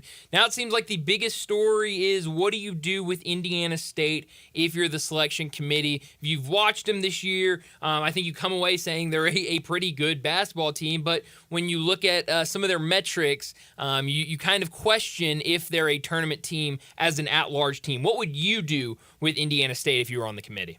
Yeah, I mean, I kind of have a soft spot for the mid-majors, and I think the mid-major participation is what makes the NCAA tournament so special, and it's what I'm so afraid of with this next era, this next iteration of college sports, that we're going to have a breakaway, and then the NCAA tournament's just going to have a drastically different look, or we're going to expand it, and it's just going to become the Power Conference Invitational, or something. I'd love to see Indiana State in. At the end of the day, though, you get down to looking at their resume, and there's not a marquee victory for you to hang your hat on. They played Alabama. They played Michigan State. They were competitive on the road in both those games, but they lost them both. And then, a program like that is going to have a hard time getting, really any other power conference teams to play them. They were fortunate to get two cracks at quality opponents on the road. And, I'd love to see them in. As of right now, they are in the top 30 of the net, and a top 30 team in the net has never been left out of the NCAA tournament field. But as these conference tournament games progress over the next week or so, you could see them drop out of that top 30 depending on what happens elsewhere. So I'd love to see them in. I'll be happy if they are, but I'll understand if they aren't. And it's just tough with the way the selection committee evaluates these things. I think 10 years ago, a team with that gaudy of a record would have probably made it. But the way they categorize things with the quad system now, it's going to be hard to get in when 22 of your victories are either quad 3 or quad 4. David, I said earlier, I so prefer Indiana State or who is my other one, Bryant, that I prefer over Madison. James Madison, yeah. Thank you, over an 8th SEC team. Mm-hmm. I'm with you there. I'd love to see James Madison in over Texas A&M, to be honest with you.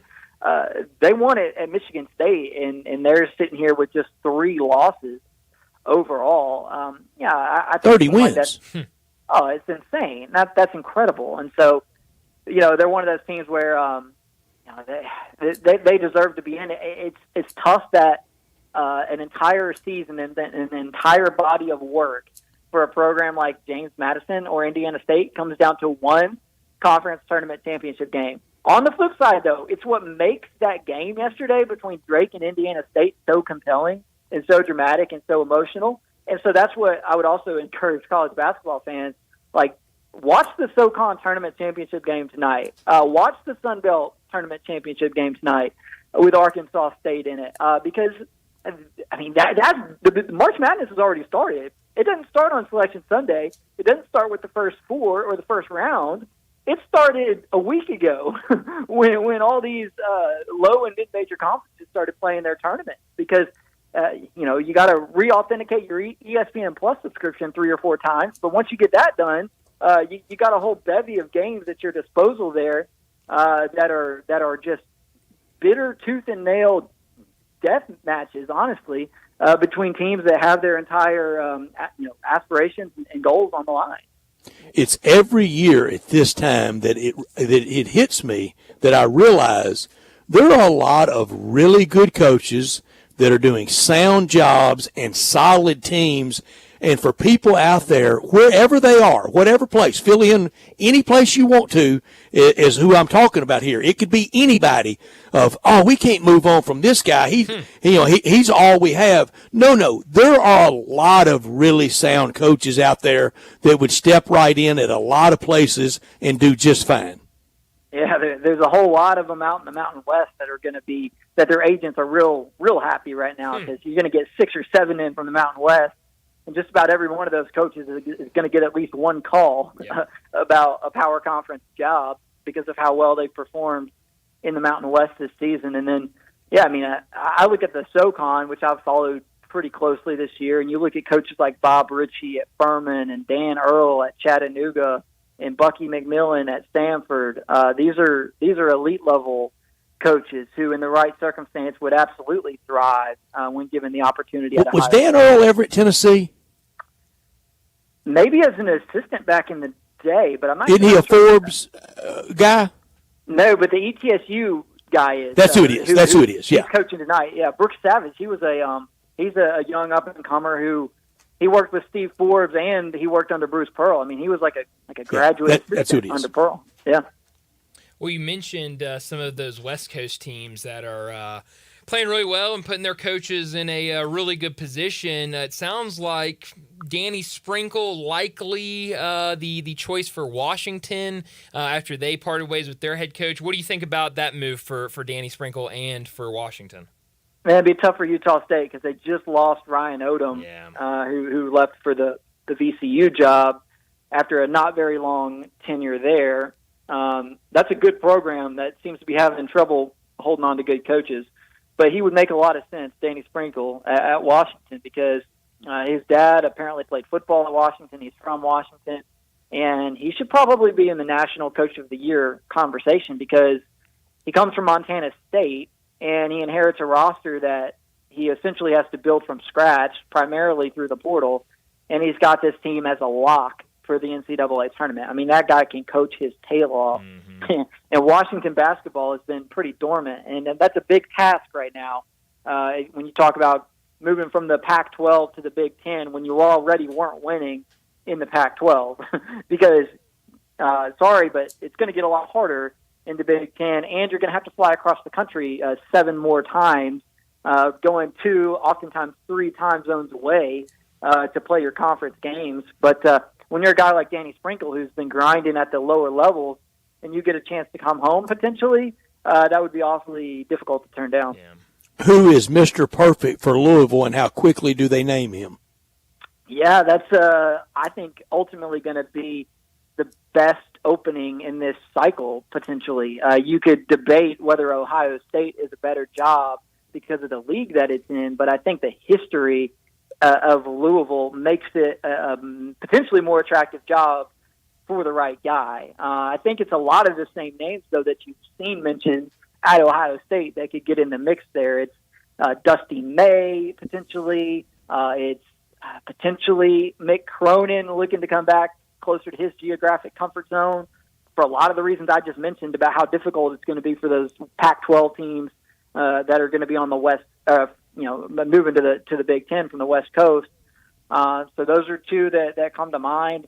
The perfect candidate, the dream candidate, though, it's you take that home run swing at a Scott Drew. Never going to happen, but you take your home run swing there. You take your home run swing at Mark Few. Maybe the NIL situation at Gonzaga has gotten too tough in this era. That wouldn't be a problem for him at Louisville. So you take your home run grand slam swing at those guys, but then a solid triple would be a Dusty May or Mick Cronin or a Bruce Pearl or a Nate Oates to bring it into the SEC a little bit. So those guys would be big splash hires for Louisville as well if they were willing to jump. Chris Beard notably absent from your list of coaches. I just feel like he maybe needs another. I don't feel like the rehabilitation stint has concluded yet. He's done a good job at Ole Miss this year, but I don't know. I wonder if some of these more high-profile coaches might still want to see a little, or high-profile programs might still want to see a little more. I mean, obviously he can coach, and there's no doubt about that. But do you want to? Are you willing to deal with the backlash that Ole Miss was really mostly able to avoid? I don't really remember Ole Miss getting just completely blasted for hiring Chris Beard, but maybe a program like Louisville would because of their national profile within college basketball. But I don't know. I kind of feel like there might still need to be a little bit more done there before Chris Beard's in the mix for a top 10 or a top 15 type of job. You mentioned Mick Cronin leaving Westwood. 49 years since John Wooden's last year at UCLA. 1975, they won it all, and he stepped out. They've won it once in that time, and that was in 1995 with Jim Herrick. Just imagine today if Alabama goes 49 years after Nick Saban and they only win it one time. Wow, that's the comparison. I mean, Nick Saban and John Wooden are arguably the two greatest in their respective sports of all time. Not a bad comparison there. It's just kind of sad to see what UCLA has slipped into. We've got Mick Cronin pretty much blasting the administration and the lack of NIL support out there earlier this season.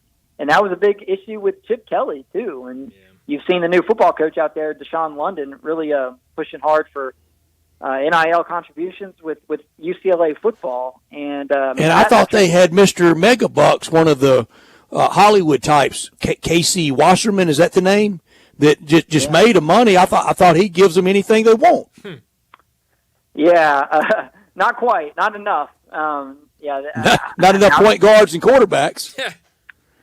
Well, yeah, I mean, it's not like UCLA is just ever going to be totally devoid of talent. So I don't want to absolve Mick Cronin of blame for why UCLA has struggled a little bit this year. But if you go and look at all the success Mick Cronin had at UCLA over these last few years, it was largely based on players he inherited, like Jaime Jaquez and Tiger Campbell and those guys who were, just big-time contributors as they were, making a Final Four run. But Steve Alford recruited some of those guys. Mm-hmm. And, Mick Cronin's done an okay job bringing in talent, but he hasn't had the success in the portal that you need to have in this era. And I think he would blame that on a lack of NIL support.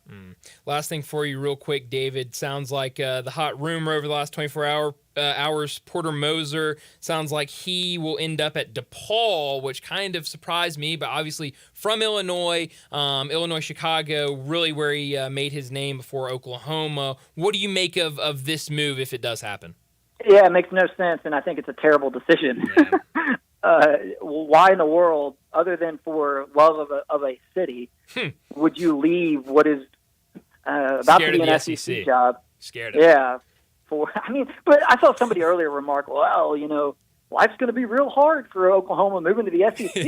And I'm like, dude, they were just playing in the Big 12. That's right. That's the point. The SEC isn't easy. The SEC is tough. But I think the Big 12 is even tougher. Mm-hmm. At least in the SEC, you get to play Vanderbilt every year, maybe even twice. Yeah. So you get to play Missouri. But we play defense, Paul. Right. I don't know. I guess, maybe the only rationality that I can come up with for Porter Moser potentially taking the DePaul job, and I don't know this is just speculation. Does he have children that stayed back in Chicago that didn't make the move? Sometimes you see that in coaching. Sure. That they're hesitant to uproot their families, or their families have a major emotional attachment to a certain school or city. And, maybe that's the case here. Maybe there's an underlying emotional family sort of situation that would draw him back. But DePaul is not a good job. No. And it would take some serious yeoman's work to get DePaul to a point of being competitive in the Big East. Yeah. DePaul wasn't a good job when Ray Meyer was there. I remember one or 2 years back when Memphis was in Conference USA, where DePaul was up and decent. Mm-hmm. Maybe I think it was the first tenure of Dave Leto there. Mm-hmm. But anyway, yeah, not so much as of late. But Porter Moser built Loyola Chicago, so maybe he thinks he can go and build something there again. I don't know. Maybe. Kind of a head scratcher, though. Well, David, as always, thanks so much for joining us, and we'll Enjoy. do it again next week. We'll have a bracket next time we talk to you. Wow, you're right. We will. And, by the way, the portal opens a week from today. That's right. So, I love the portal Election open. Sunday, followed by Mayhem Monday. How about that? Good Lord. It's going to be a busy one. Thanks, David. Yeah, thanks, guys. David Cobb from CBS Sports joins us every single Monday to talk college football and college basketball. I didn't even think about that. We're going to have to be talking about transfer portal and Selection Sunday on Monday. So it's going to be a whirlwind. Who's got it better than us? It's a good question. We need to get to a break. We're late for one. And when we come back, we're talking bracketology with Shelby Mast. Broadcasting from the Family Leisure Studio, We are Sports 56 and 98.5 FM. For the latest from the world of golf, tune in every Saturday morning from 9 to 11 for the Golf Shop Radio Show, presented by PlayGolfMyrtleBeach.com, the golf capital of the world. Hosts Mark Greenhelge and Matt Blanchard talk golf from tee to green and everything in between. If you like golf, you're going to love Golf Shop Radio. Before you tee up, drop on in. Welcome to the Golf Shop, here on Sports 56. Real sports talk. Hi, this is Troy Fiveash, owner of Fiveash Roof Services. If you need a new roof for your home or business, we hope to hear from you and will work hard to earn your business. We are experts and certified in residential and commercial roofing, siding, and gutter installation. I have been serving the Memphis area for over 20 years, and now with two of my sons working with me, we plan to be here for years to come. So if you need a roof, please give us a call. On a personal note, what a great time it is to be a Memphis sports fan. With the Grizzlies and the Redbirds and 901 FC, not to mention Tigers football and basketball, it's going to be a fun year. Thanks to Coach Silverfield and Coach Hardaway and their staffs for their dedication to the student and athletes, the University of Memphis, the City of Memphis, and us fans. Five Ash Roof Services, a proud partner of the Memphis Tigers and the official roofer of the Tigers home team. Five Ash Roofing, fair, honest, and ethical. 367-0050 or memphisroofer.com. 367-0050 or memphisroofer.com. Five Ash Roofing, it's what we do. We're here for you. Hey, what's up, everybody? This is your buddy Johnny Radio. I'm here with Mark, the owner of Dyer's, out in Collierville's historic town square, where they've been cooking up them burgers since 1912, the old-fashioned way. Mark, what's going on in life? I see you got your 4 kids with you. What do they love about Dyer's? Man, they love everything about Dyer's. They love all the great food that we serve, and they really like eating our good food and watching some of their favorite sports. Braden, what do you like at Dyer's? I like a bacon burger with fries, a milkshake, and with a Tigers game in the background. Carter, who's your favorite football team? The Carolina Panthers, and just with some macaroni with that sounds amazing. My man Beckham, what's your favorite food over at Dyer's? We like the double cheeseburgers. Kinley, what is your favorite dish over at Dyer's? Daddy's cheeseburgers and the Dallas Cowboys game in the background. Just remember, everybody, bring your family, bring your friends, bring your team out and eat at our place. So head on over to Dyer's in Collierville's historic town square. Hey, this is Eli Savoy, and I've got a question for you. Who wants to pay full retail for a pre-owned car or truck when you can buy it at wholesale? Wholesale Unlimited on Pleasant View, right off Covington Pike, has an unlimited selection of super sharp pre-owned cars and trucks you can buy at the wholesale price. And right now, you can use your tax refund as all or part of a down payment and still just pay the wholesale price. Chevy Silverados, F-150s and Ram trucks, Tahoes, Explorers, Jeep Wranglers, Grand Cherokees, Renegades, a Cadillac SRX, Camaros, Mustang convertible, Hyundais. Check it out. Go to wucars.com or Google Wholesale Unlimited Memphis. This is great. Your money goes a long way when you can buy at the wholesale price, and tax refund time makes it even better. Go to Wholesale Unlimited on Pleasant View, just off Covington Pike, with guaranteed approval. Tell them you heard about it right here on Sports 56, and you can thank me later. Sports 56 traffic. Good afternoon. They're trying to finish up an accident over here. People are still staring at it. It's going to be on 240 East near Poplar. Traffic's on the increase over here as you get off 240 onto 385 Bill Morris Parkway going outbound. Don't forget they're still working on 55 on the bridge. Still catching a lot of folks off guard that are trying to come over from West Memphis. 24/7 reliable crane and rigging services right here in Memphis. It's Tomahawk Crane and Rigging. I'm Commander Chuck with your on-time traffic. Now back to Sports Time on Sports 56 and 98.5 FM. Here once again are Brett Norsworthy and Bryant Dacus.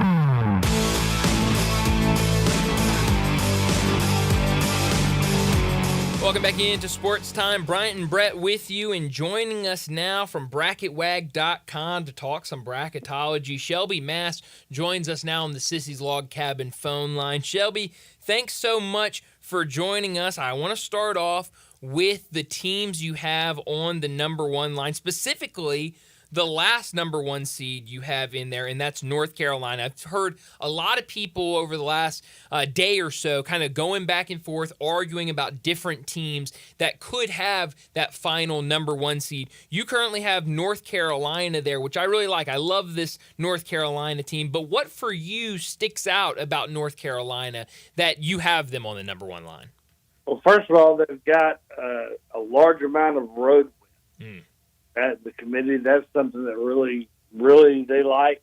And the game this weekend, they beat Duke at Duke, and Tennessee lost at home to Kentucky. It was a good team, but you gotta defend your home court.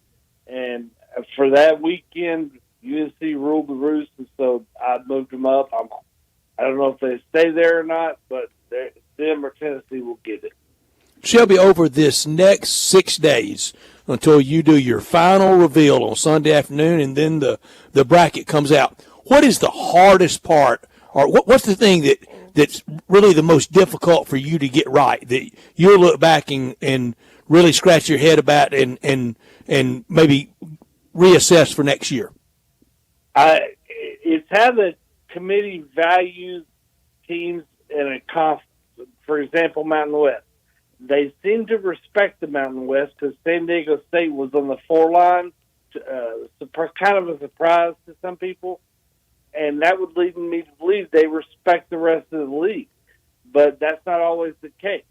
You know, they're not supposed to call them out by league, but they're showing respect, and I feel that they will respect the Mountain West, and I hope I'm not wrong about that.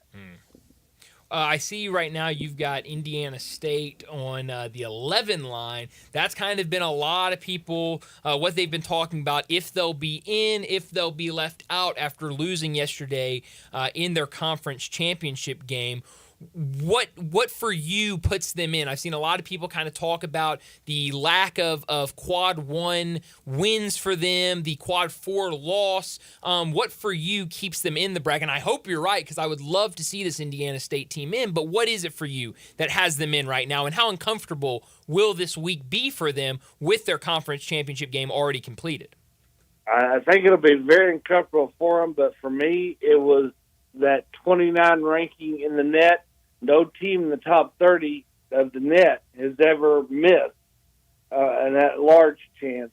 And if they stay there, they're going to be one of those teams that is really watching close the bubble, and there's teams that they want to lose. But I think, this is the NCAA's baby, the net.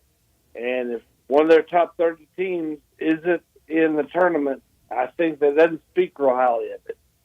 Shelby, you nail it there, and I try to tell people from when they first reveal it after the 1st of December or so, this is the NCAA's toy.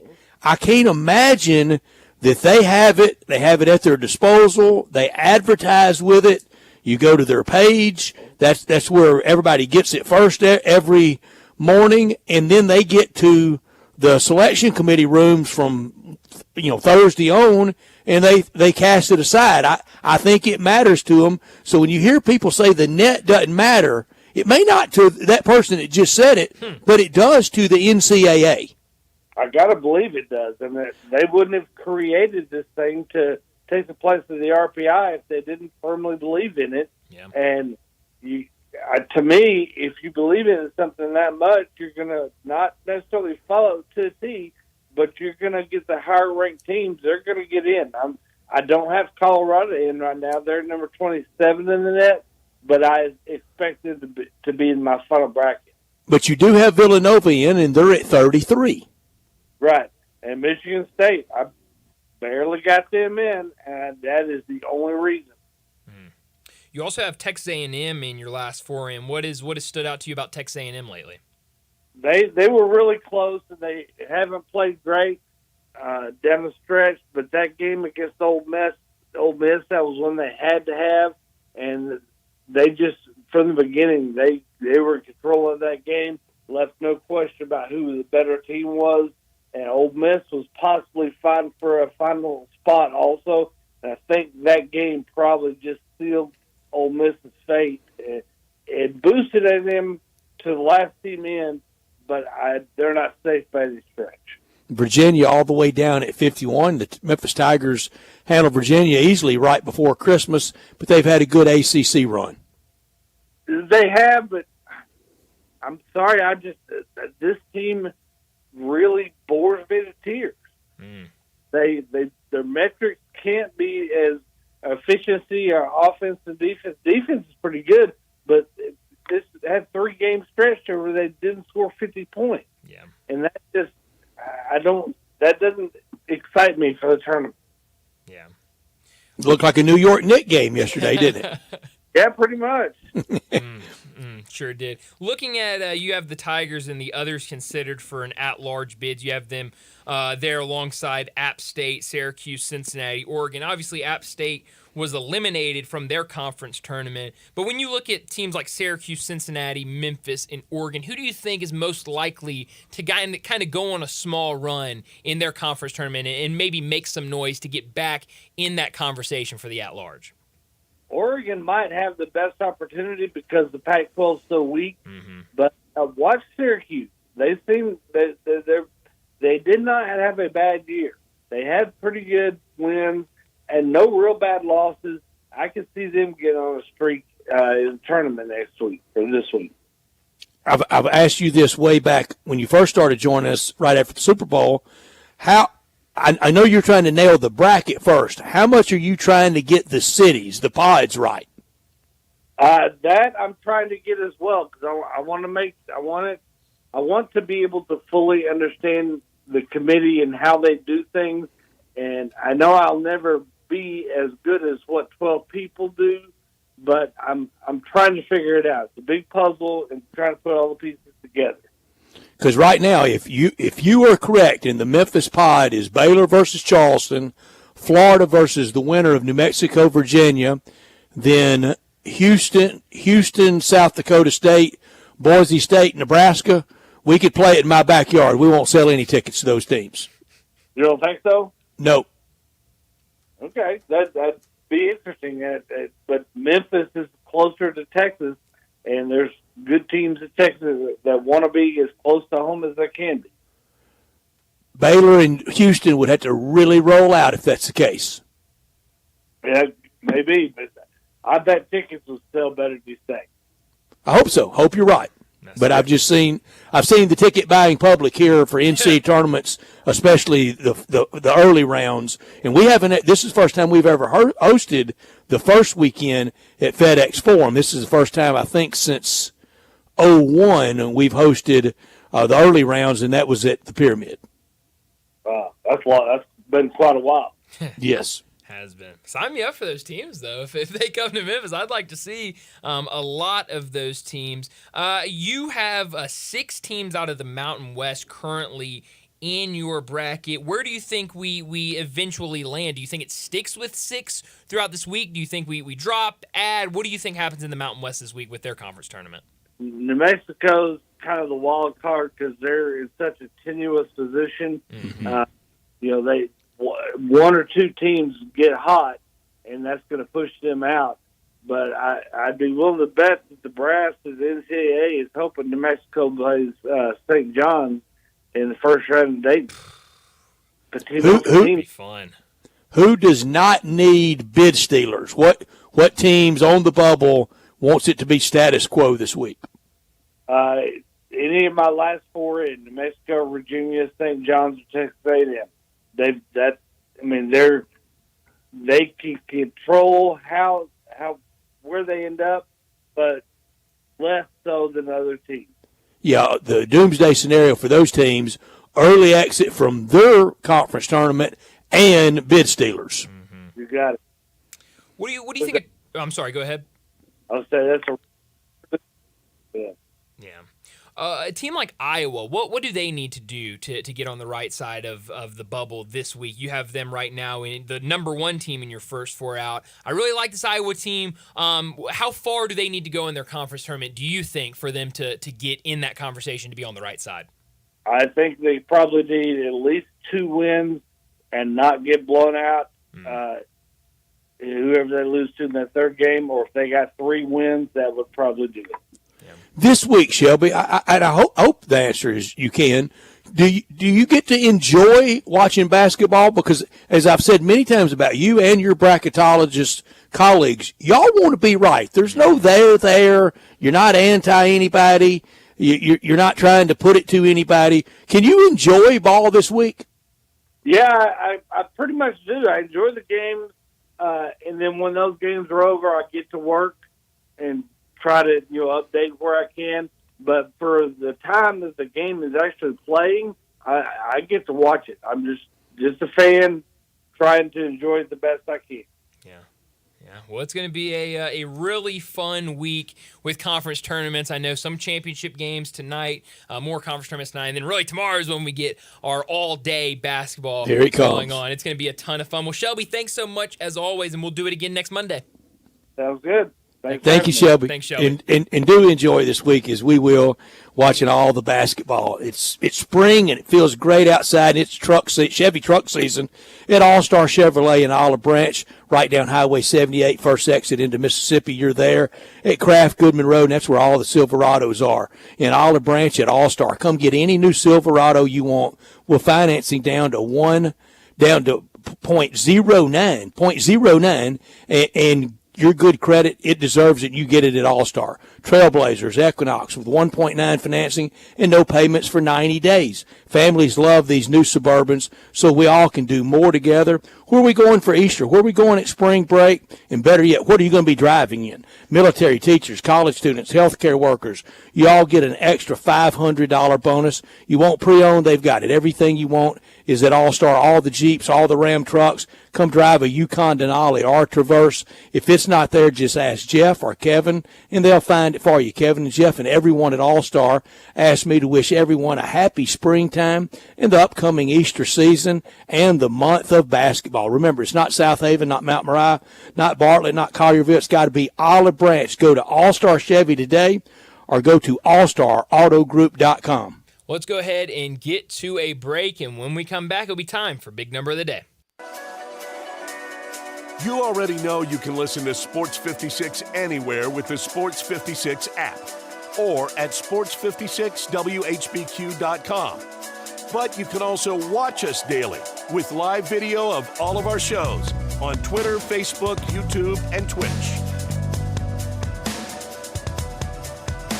You know, sometimes I wish I had a gun. Well, I'm armed, but before I bought one, I still went to Top Gun Academy to learn to protect myself without a gun. How is that possible? Top Gun's personal protection training. It's perfect if you want to protect yourself without firearms. I don't know. And it's perfect if you feel the need to carry a gun for self-defense, because the last thing you really want to do is shoot. That is scary. Not at Top Gun. It's very comfortable, and you learn to load, handle, and shoot a handgun safely. Protect yourself. Go to Top Gun Academy. They're at 2770 Winton Road. I am such a failure. You're going to have to narrow that one down a bit. As the spokesperson for Central Barbecue, I have failed to tell everyone about the new location in South Haven. Technically, I'm the spokesperson for Central Barbecue. Well, I haven't told anyone, but there's a new location in South Haven that's super convenient for the people living there. And I haven't told them that location is where all the Central Barbecue catering for North Mississippi comes from. If we could get back to the Central Barbecue spokesperson thing, see, you have to do this because you work here. Now, I have no clue how I'm going to face the people of South Haven. I have besmirched the name Central Barbecue spokesperson.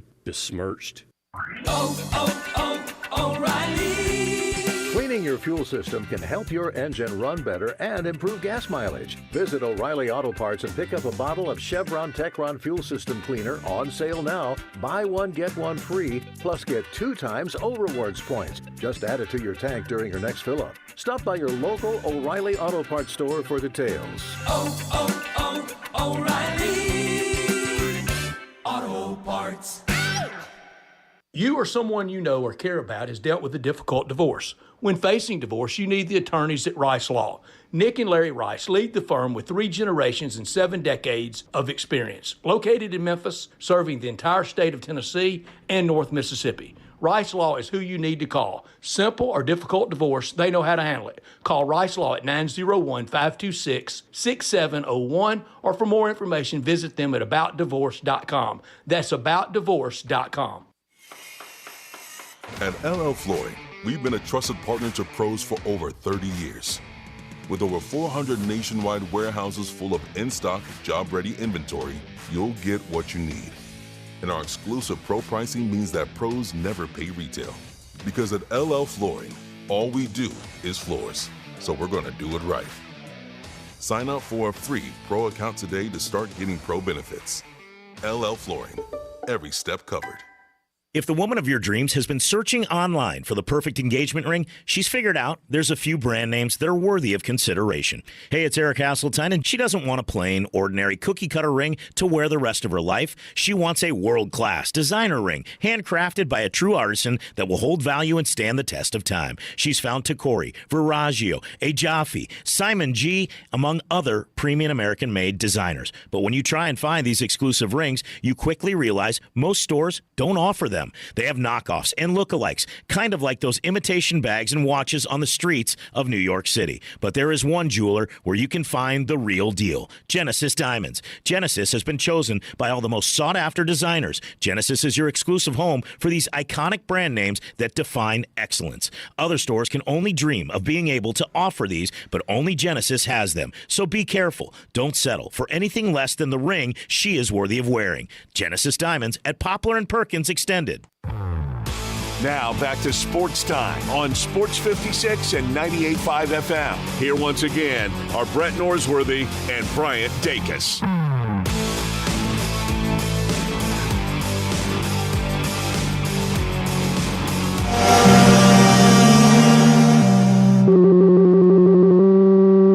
Big Daddy. Hello, Big Brand. It's a guy, he wants to be big, then he gets big, he doesn't want to be big anymore, then he gets small, but the suit's too big. Big Daddy. The big boy. You're a big guy. I think she's trying to pull a fast one on Big Daddy. The big number of the day.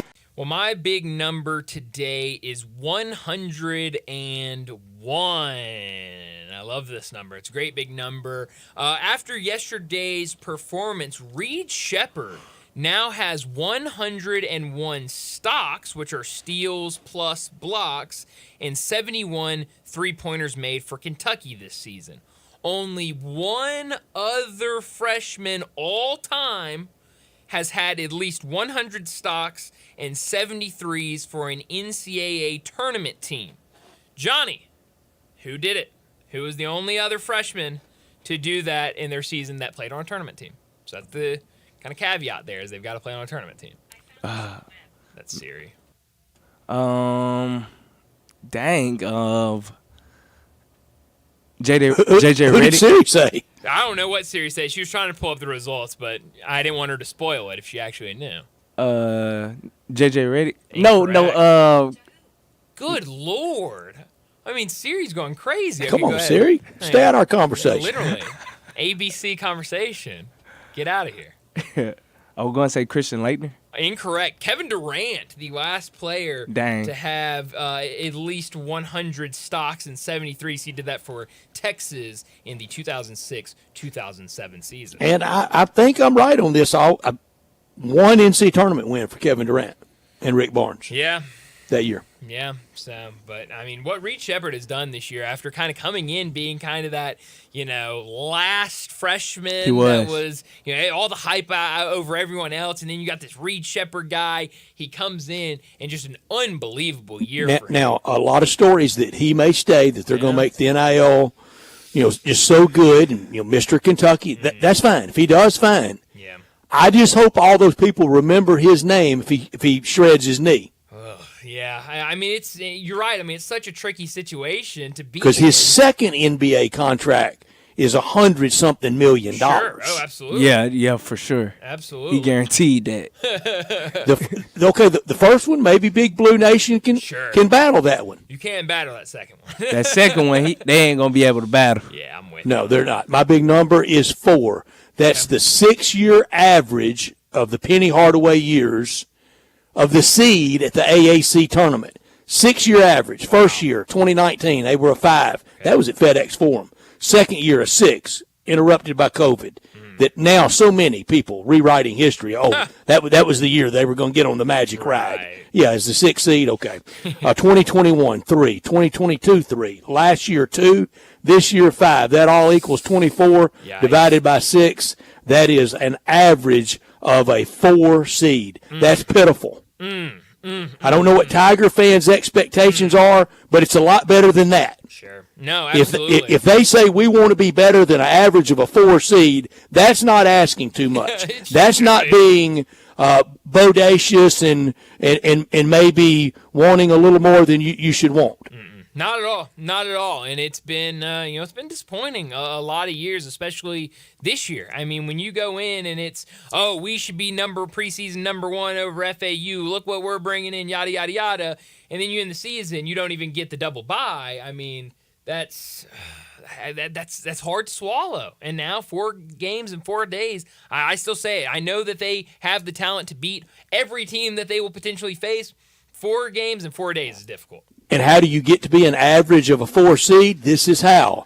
2019, 7 conference losses. 2020, 8 conference losses. And that was before they were going to get on that run. Oh, yeah. 2021, 4 conference losses. 2022 and 2023, 5 losses both years. 2024, this year, just completed 7 losses. That's 36. An average of 6 losses a year in this league. Yeah. In this league now without Houston. With Houston, that was about all it was with them, was Houston. Yeah. And so, I mean, it's been rough. And I think, I think this season can really sum it all up of what they've done in conference play. And it's not an anomaly. You just kind of laid it out. It's every year that they struggle in conference play. And it's just been it's been disappointing. Not it's been really disappointing. Do you think Ron Hunter's out at Tulane? I don't think so. I think they'll give him another year. He's been pretty good outside of this year. So I think he'll give him another year. But I think next year there will be talk around it for sure. So we'll see. But I think there's going to be a lot of moves, and who knows? I think there are going to be a lot of coaching openings this offseason that I don't think a lot of people are really expecting right now. I think it's going to be a very, very busy offseason. And it's 1 or 2 places out there that can really start the domino effect. Oh, yeah, absolutely. And so we'll see what happens. I think, we already talked to David about that Monday with the bracket in front of us, transfer portal opening, but then that first week and going forward with teams making decisions and deciding to part ways with coaches. It's going to be really, really busy these next couple of weeks. And you're going to see coaches just point blank. What's your NIL budget? Absolutely. I mean, you got what's my basketball budget? What's football? Got to. And, I mean, we're seeing a lot of schools where that NIL budget is not there, and you're seeing them struggle because of it. You're seeing UCLA, that NIL budget isn't there, and Mick Cronin has to go overseas to bring in talent, and it has not worked out for him with all of these freshmen. So I think it's going to be a really, really busy week next week. Well, we need to go ahead and wrap up our second hour, get to a break. It's been a lot of college basketball discussion today, but when we come back to start our 5 o'clock hour, we're talking Grizzlies with DeMichael Cole.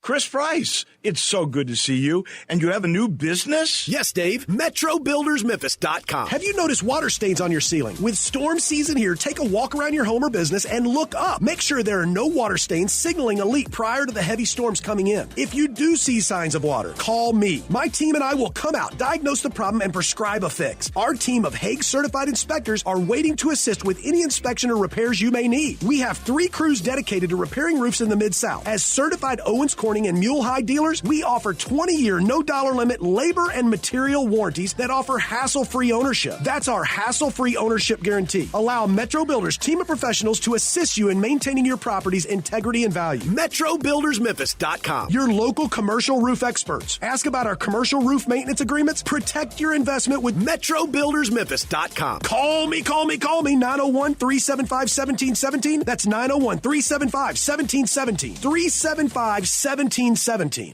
eBay Motors is here for the ride. 120,000 miles of night drives, daily commutes, and who knows how many. Are we there yet? Through countless fixes, elbow grease, and a new radiator, you kept your ride alive. With eBay Motors, you have over 122 million parts to keep it running. And with eBay Guaranteed Fit, they'll be the perfect fit every time. Plus, at these prices, well, we're burning rubber, not cash. Keep your ride or die alive at ebaymotors.com. Eligible items only. Exclusions apply.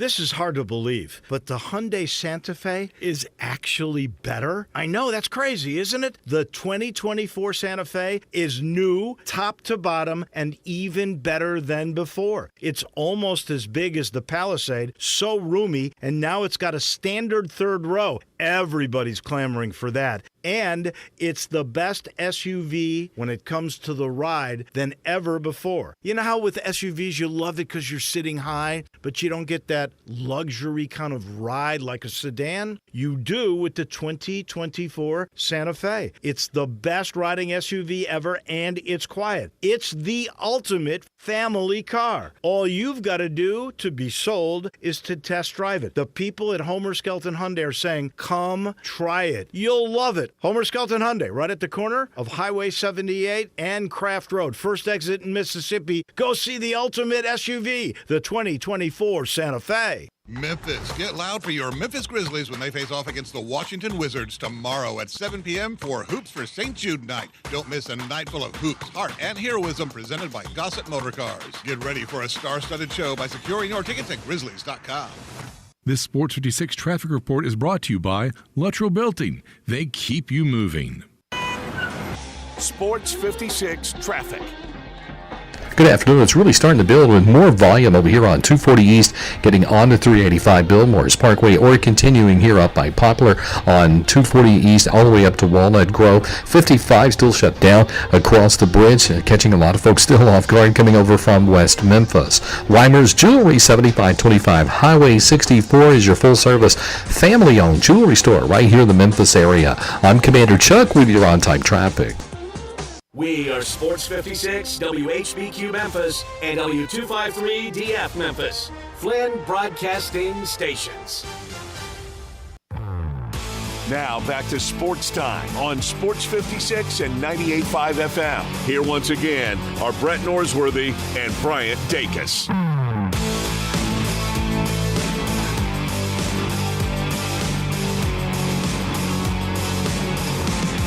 Welcome back into Sports Time. Bryant and Brett with you in our Family Leisure Studios as we start our final hour. And joining us to talk some Grizzlies, DeMichael Cole, the Grizzlies beat writer for the Commercial Appeal, joins us on our Sissy's Log Cabin phone line. DeMichael, thanks so much for joining us last night. Grizzlies on the road in OKC against this really young, fun, really good Oklahoma City Thunder team. They lose 124-93, but in it, Gigi Jackson had a really, really good game. What was your takeaway last night in that game for the Grizzlies? Man, they just got beat wire to wire. Better team, a team that wasn't going to play with its food. And you know what? It's kind of reminiscent of a couple years ago in a different way, though. I was definitely watching that game thinking of December 2021 when the Grizzlies beat OKC by 73 points. Not thinking that, OKC would match that or anything. Just from the standpoint of, that was a game that Shea Gilgeous-Alexander missed, and a couple other starters, I think. They had Lou Dort in that game, but I think they had Trey Mann starting at point guard. And then, the Grizzlies, didn't have Ja Morant, but that was the year. The offense was just as explosive without him, with Tyus Jones in there. And they just ran him out of the building. So when I was watching this game, the Grizzlies really never had a chance. It was 6-0 from the jump, 13-3. And at that point, it was just, get Gigi Jackson some reps. And he played 38 minutes and, just I guess, get to the finish line. You can't throw a white towel in, so you have to play the full 48. Yeah, you got to play 48 minutes, and you got to get to all zeros at the end. And they did now this week at home. Got 3 at home this week against Washington tomorrow night, Charlotte on Wednesday night, and Oklahoma City in here Saturday night. What's the front office? What do you think their mission statement to Gigi when they say goodbye on getaway day? What do you think they want his May 1st or June 1st reporting to training camp look like? 2 things. The defensive attention to detail is the one that everyone probably knows about, but the playmaking. The playmaking is the area that you talk about how Gigi Jackson can go from just, a scorer who's going to come off the bench for his entire career and be kind of a bucket getter.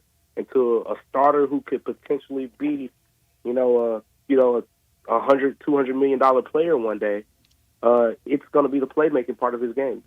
Going into that game yesterday, G.G. Jackson averaged 0.7 assists per game. Going into the game yesterday, he had only had 4 games with 2 assists. Every other game was 1 or 0. He had 3 assists yesterday again, 38 minutes, bigger sample size, no Vince Williams, so he's had the ball in his hands a little bit more. No Jordan Goodwin as well. So you got Luke Kennard out there, but Luke Kennard only played, I think, like 23, 24 minutes.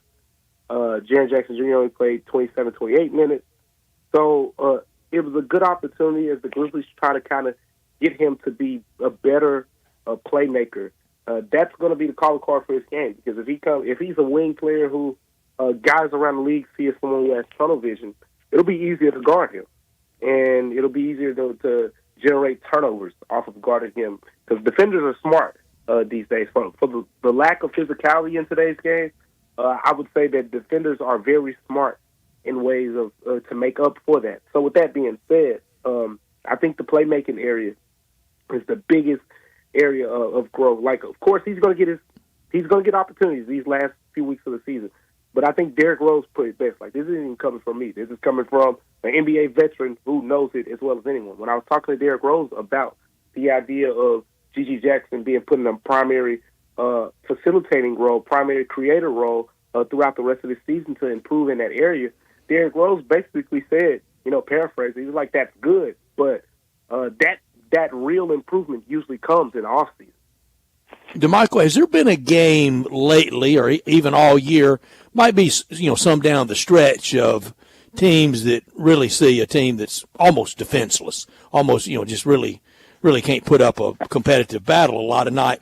But has there been that loss yet that the older guys sitting on the bench, Bain, Morant, even Jaren, and the rest of the team, and maybe team officials, we're going to remember this one. Next year when we get well and we get it rolling, if we can drop a house on you, we're going to. Has there been that game? Not from a rivalry standpoint, I don't think, because the makeup of this Grizzlies team is just so different.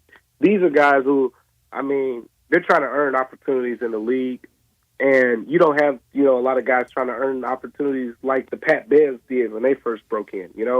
These are guys that are just trying to do it the right way, check in. These guys aren't going to get much revenge. Exactly. So with that being said, though, I do feel like if there's a team, and the Thunder makes sense to me, because it feels like, at least right now, the Grizzlies and the Thunder have swapped places. Like a couple years ago, the Thunder were the lower team that were, hopeful, okay, we, get a couple pieces here, whatever. And now, the Grizzlies, this season, because of injuries, so it's different, but they've kind of flip-flopped as the Thunder have kind of become the team. And you watched the other day, Shai Gilgeous is doing, the walk-off interview, and his two teammates are standing right there reacting. Like, how many times have we seen, John Moran or Jaren Jackson or Desmond Bain doing those interviews, and the whole Grizzlies team is right there. And, the 56-win season, that's pretty much all the national TV wins they were doing that. And even on a lot of the Valley Sports games as well, like they were doing, that was kind of their thing. Mm-hmm. So, Jaren pointed it out at one point. He was like, hey, we started the team walk-off interviews and things like mm-hmm. that. And, not saying he was throwing a shot at the Thunder, but Rob Fisher started it. But it is noteworthy to point out that the Thunder have blown out the Grizzlies both times they played, and they'll play them next week this week on Saturday. And they've clowned on us in the postgame. Yeah, exactly. Yeah. One thing that's really stood out to me over these last couple games, kind of looking at going back, 5 or 6 games, Jake LaRavia scored double figures in 5 of his last 6 games. You go back to that first of the back-to-back against Portland, 21 points there, 6 points that second night, 14 against Brooklyn, 19 against Philadelphia, 14 against Atlanta, and then 13 last night against Oklahoma City. What have you seen over these last couple of weeks from Jake LaRavia and him from a scoring standpoint? Confident. That's pretty much what it is. Like, I feel like this is who he's been able to be. Even like when he's shooting the basketball, he still has some of those like. Maybe has some bad misses sometimes. Like his misses will like hit the far side of the rim and barely graze it and hit the backboard hard sometimes. Like, geez. But then there's that shot that goes like, hits nothing but the net. And in the past, when he's had those bad misses, then you start to see him, a little timid out there and things like that. But you're seeing with the reps, like this is just year 2 for him. Like, and it's kind of year 1 if you factor in all the injuries and whatnot and that he's experienced, the time down with the hustle. Like, this is the most extended opportunity that he's gotten, as a player. So I think it's just confidence. The rebounding, a couple double-doubles mixed into that stretch that you just mentioned. He's had some steals, he's had some blocks, so he's showcasing some activity. More than anything, I think he's showing that he's more than just a spot-up shooter. And, again, going back to the opportunity, when you're on the floor with John Morant, Desmond Bain, Jaren Jackson Jr., Tyus Jones in the past, and all those guys, most of a player like Jake LaRadia's opportunities are going to be, hey, you stand over there while we work out, and when we throw the ball to you, you shoot it. Or you take one dribble and, you swing it or whatever the case may be. But you're not about to go one-on-one and attack the basket while you got John Morant and Jaren Jackson Jr. and Desmond Bain on the floor. So it's a different role, and he's getting to show that, hey, yeah, I can knock down a spot-up jumper, but I can also, I'm 6'8", 235. Don't forget that. Like, I can put my shoulder into this little defender's chest and get to the basket as well. So he's showing some of that, which I think is a big part of his game. Which player will be tougher for the front office to move away from, Zaire Williams or Jake LaRavia? Jake LaRavia. I think Zaire, when you talk about, like, who's probably closer to the team because he's been there longer, but, he also has, like, a real tight relationship with, like, John Morant. He's a West Coast guy. He fits like a glove from that standpoint, and then he plays well, with Ja. He's turning into a solid wing defender. I know some people look at his numbers and see, but he's a good defender, I think, in certain matchups. Like, he defends really well against those smaller, quicker type guards. But the main thing is Zaire has 1 year left on his contract. Jake LaRavia, since he was a first-round pick, you could keep him for up to 3 more years. And, right now it's just 2 years in. And what we're seeing as of late, you just mentioned, I think 3-4 consecutive games with double figures, I think that it would be too soon. If you're going into this saying, hey, we want to keep one of those guys, like the 2 guys that you just mentioned, Jake LaRavia and Zaire Williams, it would be too soon to give up on Jake LaRavia as opposed to Zaire Williams as he goes into his 4th season and with a $6 million tag, which Jake LaRavia at any point during his rookie contract won't reach that number. Yeah. Talking to DeMichael Cole. He joins us every Monday to talk Grizzlies. He's a Grizzlies beat writer for the Commercial Appeal. You wrote about it last night with the Grizzlies tied a franchise record with their 28th player to participate in a game that ties the record that was set in the 2015-16 season, then again in the 2018-19 season. How many more players do you think we see? Do you think they break the record? Do you think we get more than 30? I mean, how many guys do we see check in for the Grizzlies at the end of the year? More players used than wins. Yeah. Look, I tell you what, I would not be surprised if we see a couple more guys on the team, which would set the new record. So, I'm looking at it from the standpoint of, there's the Brandon Clark option. He's one of the actual 15-man guys that hasn't played. So there is the option of him potentially being factored in. But the easier route, I guess, would be you got a couple guys on 10-day contracts right now. William Gabriel, for example, DeJon Jarreau, for example. And with those guys, theoretically, you say when their 10-day contracts go up, the Grizzlies still, since they have so many guys out for an extended period of time, they'll still be able to get another hardship exception. 1 for sure, maybe 2, but they'll be able to get 1. So with that being said, they could either re-sign one of those guys and then they'd still be stuck on the same number, or they could go a different route and say, hey, we want to bring in another guy. And if they want to bring in someone else, then that adds on to that number. So I think that's a more likely option. With Brandon Clark, but with Brandon Clark also being an option, I think at some point we see them get to 29 or 30. Who's the best team in the Western Conference? Who? The best team in the Western Conference right now. I'm gonna keep it simple. I think it's the Denver Nuggets right now. Yeah, and that's just right now. I think the Denver Nuggets definitely got that. I mean, the Timberwolves, with the cat injury is big for them. I like OKC, but I think if we're talking about the top 4 seeds, which one's most likely to oops, my bad, the way out of the first round, that's the one I'm leaning toward. But the Clippers, they're solid.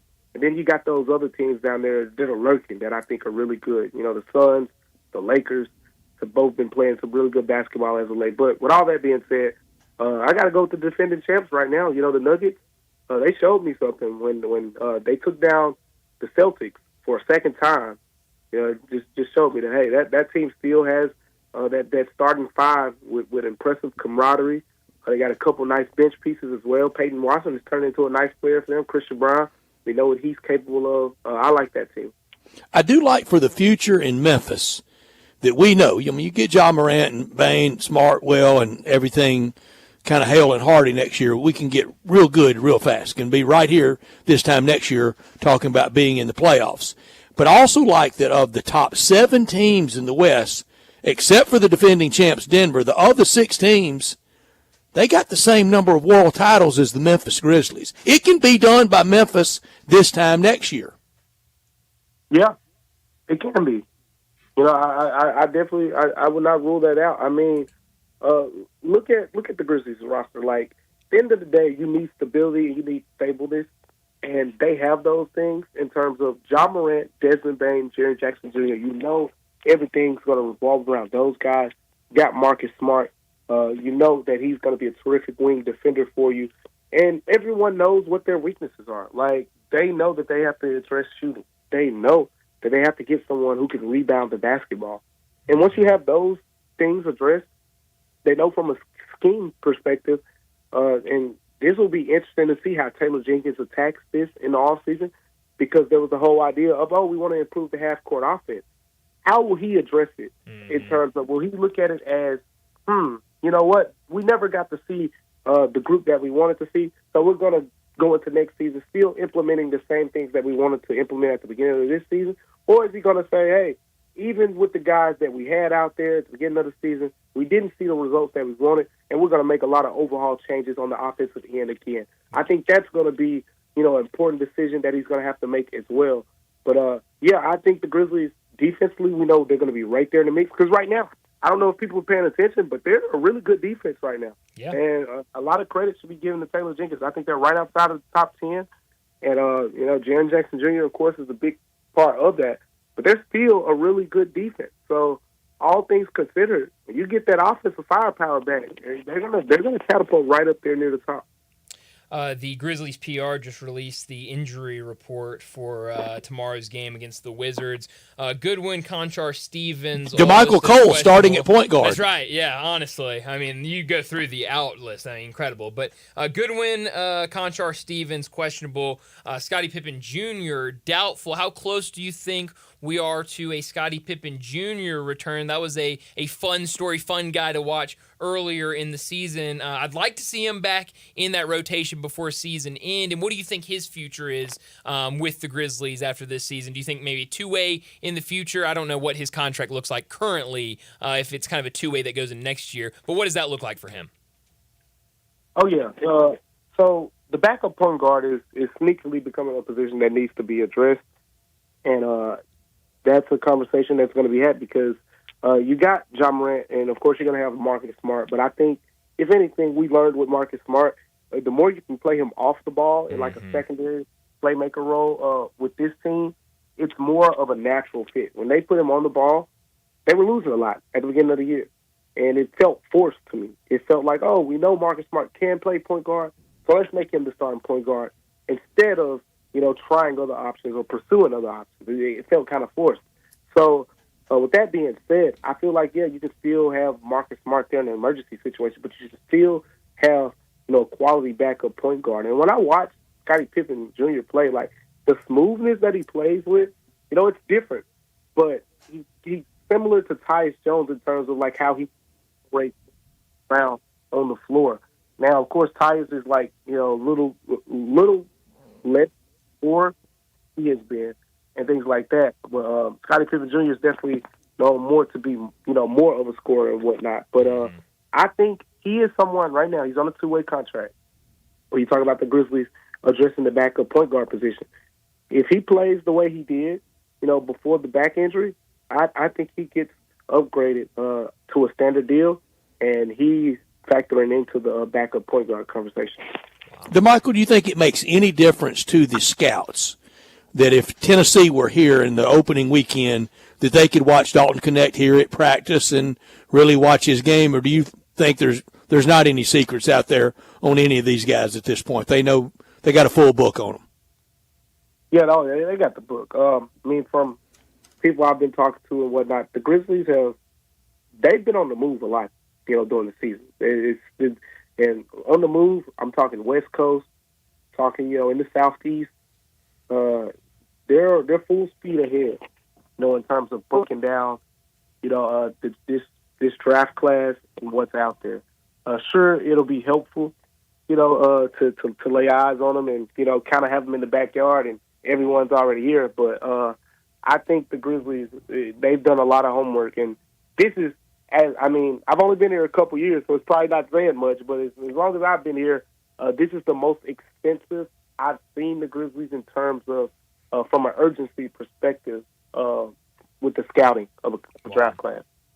Who are you keeping your eyes on in terms of guys for this draft? I'm looking right now, NBADraft.net has the Grizzlies slotted at number 6. Obviously, we don't know exactly where they'll be picking, but who are some guys that you've been keeping an eye on that you think the Grizzlies could go out there and select Brian, on draft night? And NBA DraftNet, I think it has Edey in the second round, doesn't it? Good question. I don't know. He's fallen off a little bit. Yeah. I think it does have him. Yeah, there's certain people out there that like him, but for me, look, Donovan Clingan is the one center that I like a little bit, but I don't like him at 7, like 6, 8 in that range.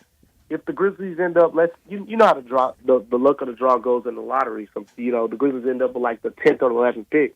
Like, fine, well, we just get Donovan Clingan there, and you move on. But I've said it a couple times. I've attacked this from a different angle in terms of my thought process is the Grizzlies need to get one of those guards.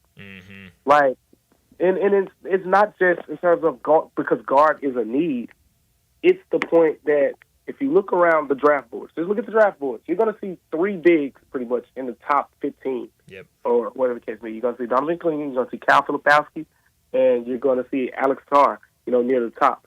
After Alex Sarr, there's a big drop-off to Clingan and Filipowski in that 9 to 15, 20 range, whatever the case may be.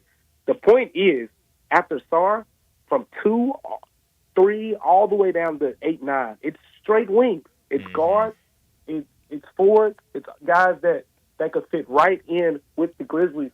And you telling me if you don't find one of those guys that you really can key in on that you like, this is how I look at it. Yes, it's not a direct need right now, but guess what?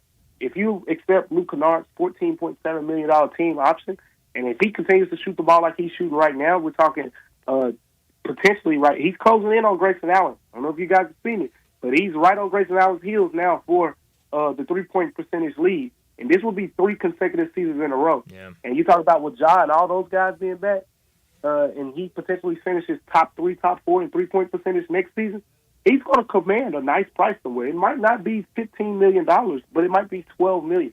And again, with Desmond Bane's contract, with John Morant's max deal, with Jaren Jackson Jr. after next season, we're going to be having extension talks with Jaren Jackson Jr. Yeah. And that's going to be upwards of $200 million, possibly even $300 million, if he continues to progress the way he has. With all those things being said, you have to think ahead from a financial standpoint. You have to say, okay, if we lose Luke Kennard, do we have an in-house replacement ready? or are we going to have to go out there and sign someone for the vet minimum? Like, and a lot of teams end up signing guys for the vet minimum, but the Grizzlies are in a unique situation because they have a top 10 draft pick, and I think the best use of the assets is, one, in the simplest form, you get the best player available. And the best player available in that 5 to 8 range is more than likely going to be a guy like Reed Shepherd, Rob Dillingham, Jacoby Walter, McCullers out of Kansas. It's going to be one of those type of players. And if it's a guy that you really have zeroed in and you say that guy is really good, you don't just draft a center and for need at that point. You draft the best player available and you find somewhere to play him. I've never seen a team say there's no way, because at the end of the day you can end up trading them. If that player proves to be the real deal and you got nowhere to play him, now you move him and you get additional assets. So it's still an asset at the end of the day. But I think Rob Dillingham, Reed Shepherd, McCullers, Jacoby Walter, all those type of guys make sense for a potential, hey, Luke Kennard is gone. Now you need someone who to step into that, guard off the bench who can be a big-time player for you behind John Morant, Desmond Bane type of role. DeMichael, do you think, as best you know, the answer may be you don't know. Do you think the Grizzlies front office likes or loves Dalton Connect? I say like right now. I haven't heard too much on the Grizzlies end with him yet at this point.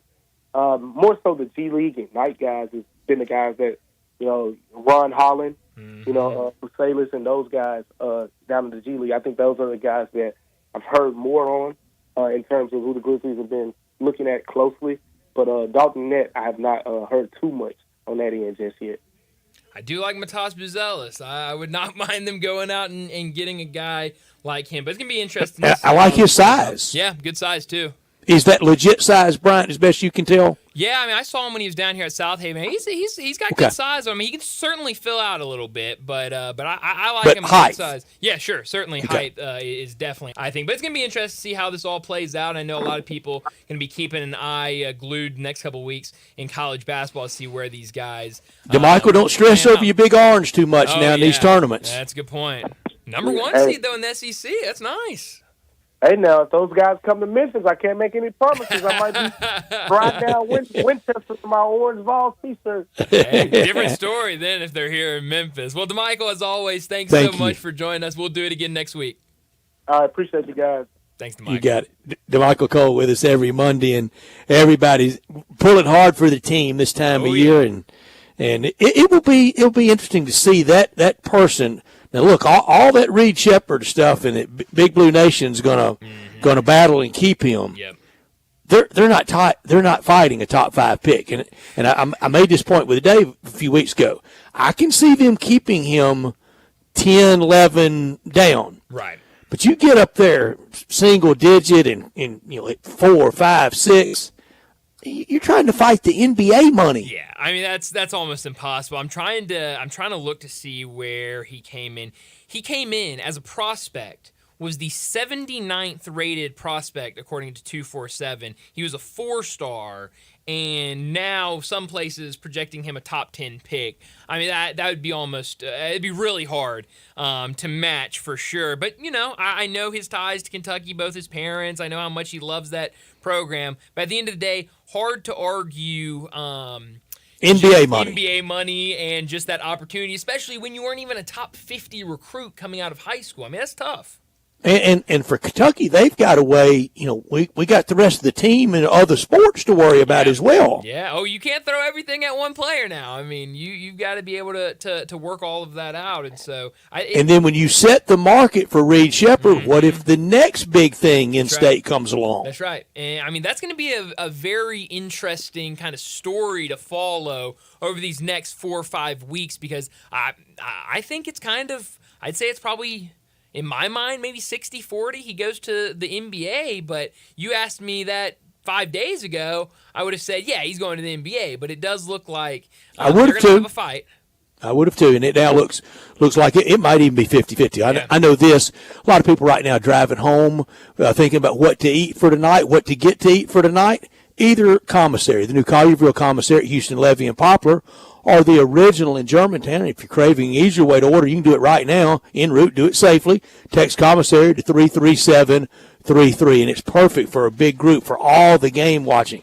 Look, this week, I know there's going to be extended lunch hours. You can tell the old boss you're going out for lunch, and you may stay gone 3 hours eating lunch and watching basketball. And at the Collierville Commissary, Houston, Levy, and Poplar, it's perfect for the big group to get there. Heck, stay all day and all afternoon and all night and enjoy that Memphis-style barbecue done the slow-cooked Memphis way. Start the barbecue feast with the appetizers like the smoked chicken wings, the cheese plate, the tamales, the barbecue nachos. The barbecue nachos, a staple of sports everywhere, invented, created in the early 80s by Walker Taylor and his great team at the commissary. Over 43 years now in business for Walker and his team. That's a lot of March Madness, isn't it? Dig into the ribs or the shoulder, chopped or pulled on a plate, on a sandwich, all the sides, beans, slaw, deviled eggs, bread. You can order it by the pound or a 6-pack or an 8-pack or a 12-pack. And those desserts like the banana pudding, the strawberry cake, the lemon icebox pie. Here's the number, 901-754-5540, or go online at commissarybbq.com. They're in Collierville, in Germantown, in the party areas, orders to go, catering, tailgating, and a click away at commissarybbq.com. Well, let's go ahead and get to a break. When we come back, we'll talk about what's trending. Start your day with Sports 56 Mornings with Greg Gaston and Eli Savoy. Weekday mornings from 7 to 10, right here on Sports 56 and 98.5 FM. Welcome to the Rendezvous. This is John Vergas. When my dad started the Rendezvous in 1948, I don't think anyone could have imagined we'd still be serving shoulder, cheese plates, and our world-famous dry rub ribs 75 years later. But we are still here in the basement, in an alley in downtown Memphis. We sincerely thank you for making the Rendezvous what it is today. Charlie Vergas Rendezvous, a legendary experience for over 75 years, whether you dine in, pick up, or ship across the country. 5-Ash Roofing, it's what we do. Roofing and siding, gutters too. We're the pros you can trust to get it done right. Call on us. 5-Ash Roofing, the name to know. 5-Ash Roofing, the only way to go. 5-Ash Roofing, it's what we do. 5-Ash Roofing. Is that not the corniest thing you've ever heard? Can you believe I paid good money for that silly jingle? Well, the experts say make it memorable, and I think I got my money's worth. 5-Ash Roof Services, proud partner of the Memphis Tigers and the official roofer of the Tigers home team. 5-Ash Roofing, 367-0050 or memphisroofer.com. 367-0050 or memphisroofer.com. 5-Ash Roofing, it's what we do. We're here for you.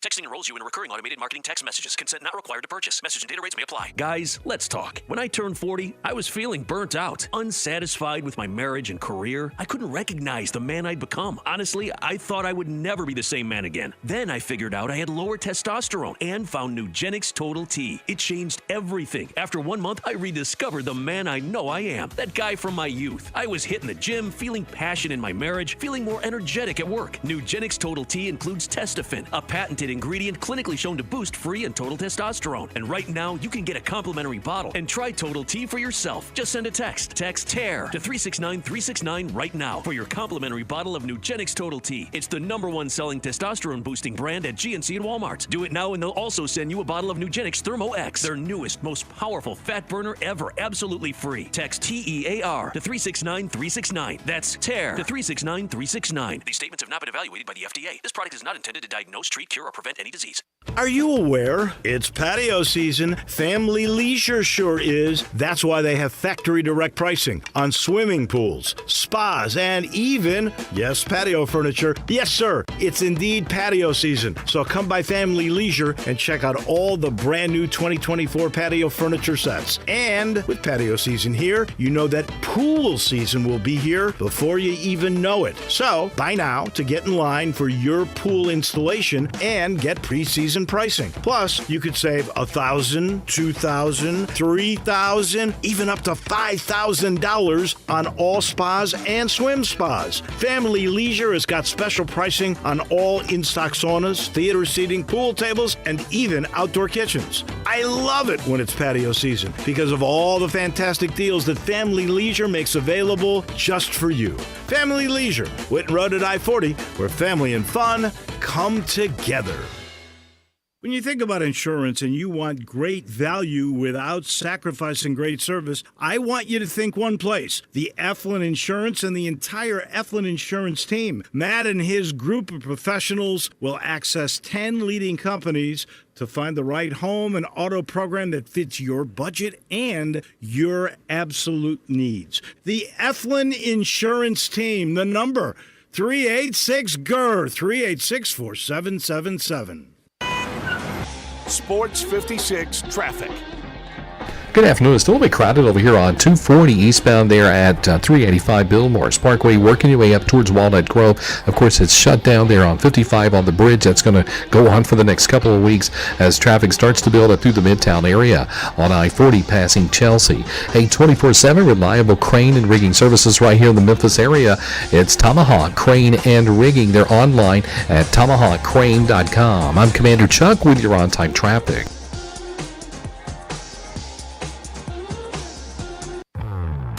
Now back to Sports Time on Sports 56 and 98.5 FM. Here once again are Brett Norsworthy and Bryant Dacus.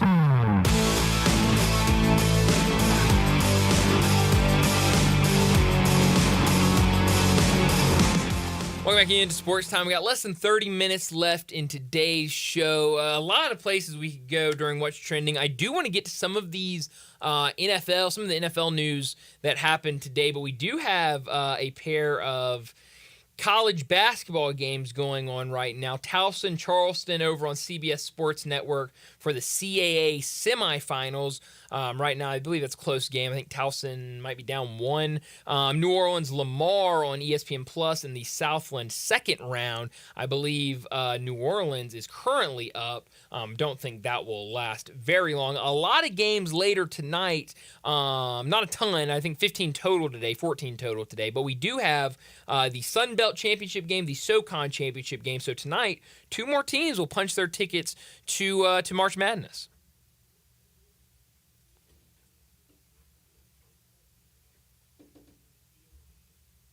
And it's starting to fill in. Yeah, no, it's definitely starting to fill in, and these brackets are, slowly but surely, what we have, I'm trying to remember, 1 on Saturday, 2 on Sunday, or 3 on Sunday. Do we have 4 now, I think? Drake, Moorhead, Longwood. I think that might just be it. Maybe just 3. I think that's it.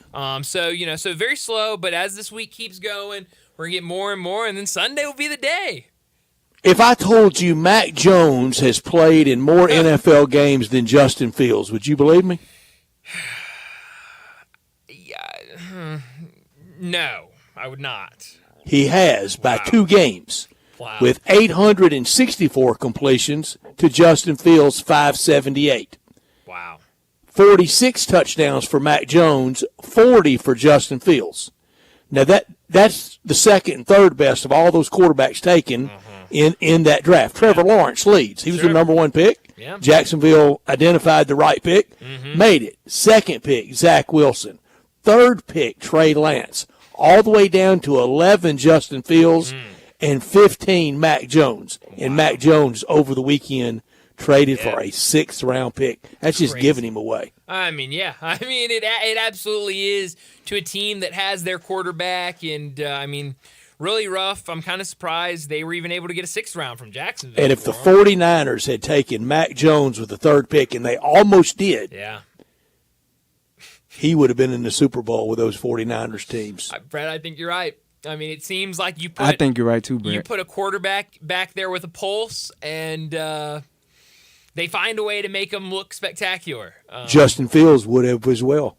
You're right. I think you're right. And now, for Justin Fields, I mean, we've been talking so long about Atlanta, and then Atlanta goes out. Kirk Cousins, they get him for 4 years. So now, Justin Fields, I mean, what does he do? It doesn't seem like there's a ton of suitors out there for him. Stays with the Bears. Is about the only option. Seems And like it. And we'll talk about it a lot tomorrow with Bo. All this talk about Russell Wilson, in that 1 year at Pittsburgh, how good he's going to be for, the backups. No, he's not. He's not going to learn their names. No. He doesn't. He's not going in there to help anybody in the future. He's going in there next year to pull a Baker Mayfield this year in Tampa. Oh, yeah. No, absolutely. No, he is not. This is not, I've seen that before of, he's just going in there to be the veteran in the locker room. No. To help Kenny Pickett along the way. He does not care who Kenny Pickett is. He's going there. It's overdone in college. Yes. Used to, if you had that upperclassman junior, it's his job. Yeah. And he's helping freshmen that's probably going to redshirt and then back up for you in your senior year when you're way ahead and he goes in against, at homecoming. Maybe then they were trying. But even in college now, there's not anybody trying to help anybody. It's dog eat dog. That is true. Absolutely. And especially with what the transfer portal is and kind of this new age of NIL and college football. I mean, it's competitive. Everyone's trying to fight for that spot, and very, very rarely do you see that guy going in there and just going to be the locker room morale guy. And remember that great shot in Denver when Brock Osweiler was the backup for Peyton. Yep. Yeah. And there was a play that Peyton went down hard and looked like he needed to come out. Maybe even the officials make him go out. Yeah. And Osweiler was going to go in, and Peyton just shoved him out of the way and said, "No, you're not going in. This is my place. This is my town." It's how it goes. It's competitive out here, and so no, I do not suspect anything other than Russ is going to go in there. Probably be same old Russ, but it's interesting because, the last time we saw him with a defensive-oriented team was in Seattle, and it sounds like behind the scenes, nobody really liked him. Now going to the Steelers, that is very defensive-oriented. I'm interested to see how he gels there with those players and with that staff. And Mike, I'm sorry, Johnny, go ahead. Mike Tomlin even was on record saying like he wanted to bring in a quarterback to push it, Kenny Pickett. So when we're bringing in Russell, so this have become a quarterback competition, like you had said, Brett. Like this is doggy dog. And Johnny, there's a difference between push and grooming, and tricks of the trade. Push is I want you to be my backup. Yeah. Push is a full-out competition, and I think that's what we're going to have. Now, can anybody in Pittsburgh survive behind that offensive line play? Well, that's a bad offensive line. That's a great point. That's a great point. That's a bad offensive line. And Najee Harris, frankly, has been disappointing. He has. He has. Run side to side, but there's not a lot of hole there. No, there's really not, and that goes kind of right back to that offensive line. Another one, I kind of said a lot of the headlining deals earlier today. Christian Wilkins, I saw earlier, kind of when we started, he's going to go to Vegas, be with the Raiders, but also former Tiger Bryce Huff, who had a huge year last year with the Jets. He has signed a 3-year deal with the Eagles. So another move for the Eagles, bringing in Bryce Huff. As much as I like Bryce Huff, I hate that he's going to the Eagles. And the Eagles losing a great one. Fletcher Cox from Yazoo City in Mississippi State. He's retiring. Yeah. Only team he ever played for was the Eagles. I think he strolls into Canton. I think so. I think very I do easily. too. I mean, what a first career. year, first eligibility, and top shelf, first class. And look at the weekend for Mississippi State D lineman. Yeah. Fletcher Cox saying goodbye, legend in Philadelphia. Oh, absolutely. It's hard to become a legend there. They like to dislike you there. They try to find ones. Yep. And they loved him, and they should. And for Chris Jones, ringing the big bell in Kansas City, deserving every bit of it. He's just filling out the back of the football card before he walks in. Yes. Gets carried into Canton. It's going to be super easy for him. But, that was kind of the big story of what does Kansas City do, and, are they able to make that happen? And they did, and I think we all knew that they would. But you're right, very big weekend for the former state defensive lineman. And for both of them, it takes me back to National Signing Day when Ole Miss wanted, but everybody that had a team wanted both. Sure. Got in on Chris Jones late. State got the head start.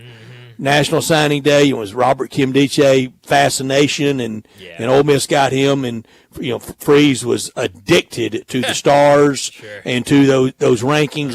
That's what he wanted, and look how it turned out. Back to Fletcher Cox on signing day.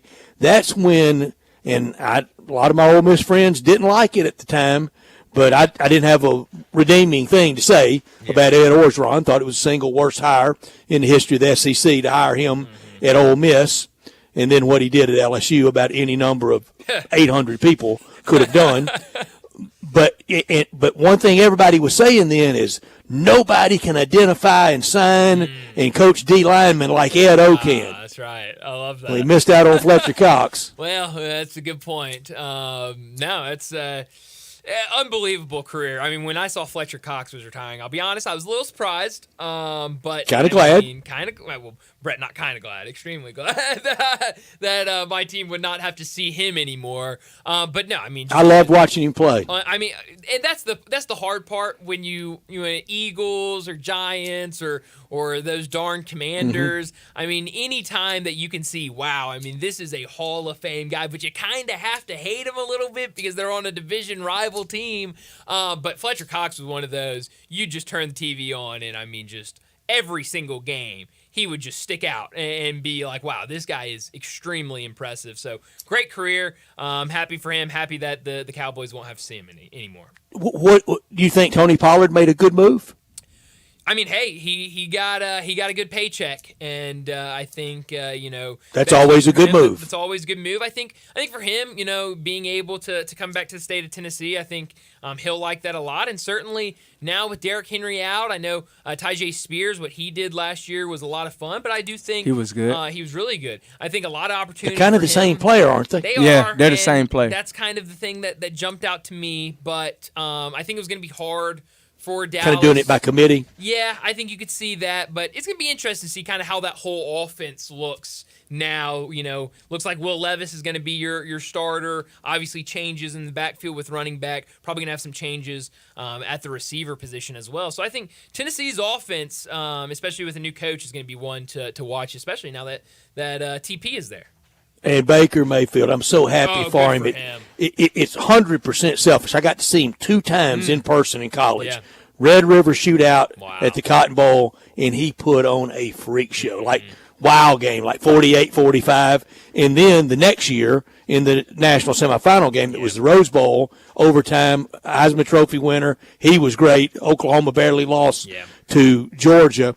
And I thought he would be great. I still say his years in Cleveland, every passing day, they look better. Yeah, I mean, honestly, it's where kind of quarterbacks go to die. But you look back and he got out of there and cashed in, didn't he, today? And what he did with the Bucs last year was really impressive. Kind of showed everybody I still got it, and was rewarded this weekend for it. So good for him. I bet the victory party was fun too. Well, Brett, victory party's probably still going. I mean, could be. Probably hadn't. I think his house is the legit Heisman house. Well, I mean, I wouldn't put it past him. Certainly he knows how to party. But let's go ahead and get to our final break of the day. When we come back, we'll wrap up today's show with Taco Bell Crunch Time. Be sure to follow us at Sports56 WHBQ on Twitter, Facebook, Instagram, and YouTube to watch live video of our shows, stay up to date with station events, and have chances to win prizes. Don't miss out on anything that's going on. Follow us at Sports56 WHBQ.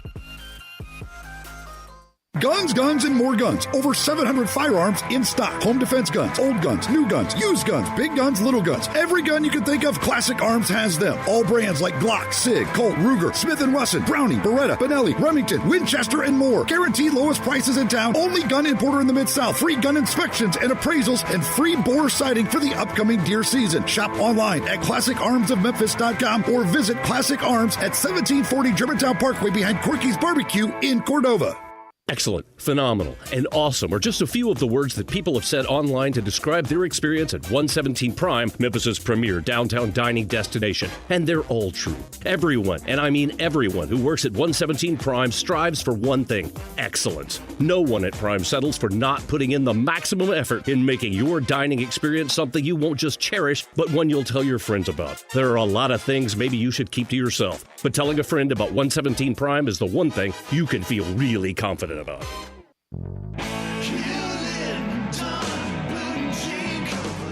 Hewlett & Dunn Boot and Clothing Company, we have it all. From handmade Amish leather belts, fine and casual clothing, boots, casual boots, work boots, fancy boots, and even safety-toed boots. Lots of cowboy hats to choose from, even Nebo lights, good-looking duck head dress shirts, duck head caps, shorts, and pants. Tons of jeans from Ariat, Wrangler, Devil Dog, and Kimes Ranch jeans. At Hewlett & Dunn, we have a great selection of Old South t-shirts and caps, fine clothing from dress to casual to Sunday best. Enjoy choosing from UFO's orthopedic-approved shoes. Hewlett & Dunn Boot and Clothing Company. Boots of every size, every color, every skin. Great quality Western, work, and safety toe boots. Hewlett & Dunn Boots and Clothing Company. 111 North Center Street, Collierville. Hewlett & Dunn. Hewlett & Dunn, serving you and your family since 1961. Are you over 30 and putting off life insurance? It's time to get a quick quote from Ethos, a better, easier way to get term life insurance, all online with no medical exam. Answer a few health questions and you could be approved for up to $2 million. Isn't it worth 10 minutes to help protect your family's financial security? Ethos, up to $2 million in coverage with no medical exam. Some policies as low as $1 a day. Answer a few health questions and get your free quote at checkethos.com. That's checkethos.com. A new era in public safety begins with you. Be the change you want to see. Join us for the Memphis Police Department Hiring Expo on Saturday, March 30th, 2024, from 11 a.m. to 3 p.m. at 170 North Main Street downtown. We will take applications, perform basic testing, and interview candidates on site. Salary starts at $54,611, increasing to $72,000 after 3 years. Free parking will be located at Poplar Avenue and Front Street. For more information or details, visit joinmpd.com. Now back to Sports Time on Sports 56 and 98.5 FM. Here once again are Brett Norsworthy and Bryant Dacus. This is pretty cool, and we're just getting started, so.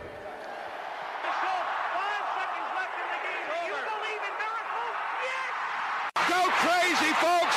Go crazy! This is for all the biggest crunch time. You are looking live. In your life have you seen anything like that? Goodbye!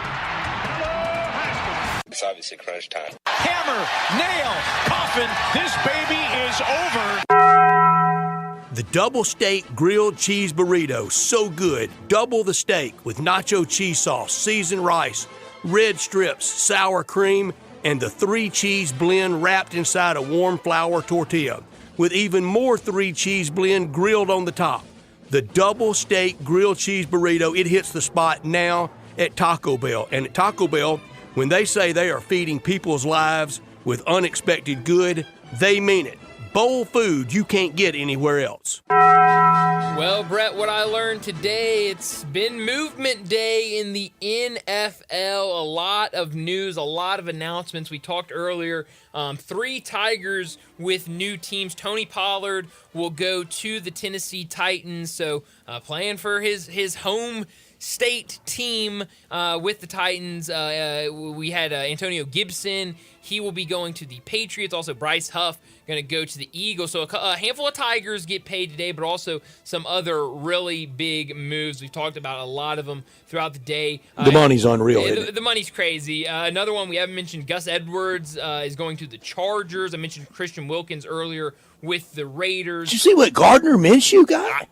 Brett, I was shot. Gardner Minshew to the Raiders. Gardner Minshew. I was a little surprised by that, but hey, you know what? Another one. Good for Gardner Minshew. Yeah, it is. And look, they got the money. Yeah, why not? Why not? What I learned today, Michigan and Juwan Howard, 8 and 23. If he's not out, then there's either videos or he's bigger than the program, and I don't think there's either, or Michigan just doesn't care about basketball anymore. Could the Mizzou, Michigan, and Arkansas wins for Memphis possibly had aged any worse. Mizzou 8-23, Michigan 8-23, Arkansas 15-16, and this is why. Don't judge them on the day you play them. Judge them by what they do the rest of the year, how they age. Yeah, it seems tough to find three worse games that aged any worse than what those did. Imagine if it had been one loss in there. Oh yeah, absolutely. What I could have done without, we talked about it earlier with David Cobb, but the rumors coming out that Porter Moser is going to take the job to be the new coach of DePaul. I just don't really get it. I don't understand it. You're at former Oklahoma, UALR coach as well. Yeah, absolutely.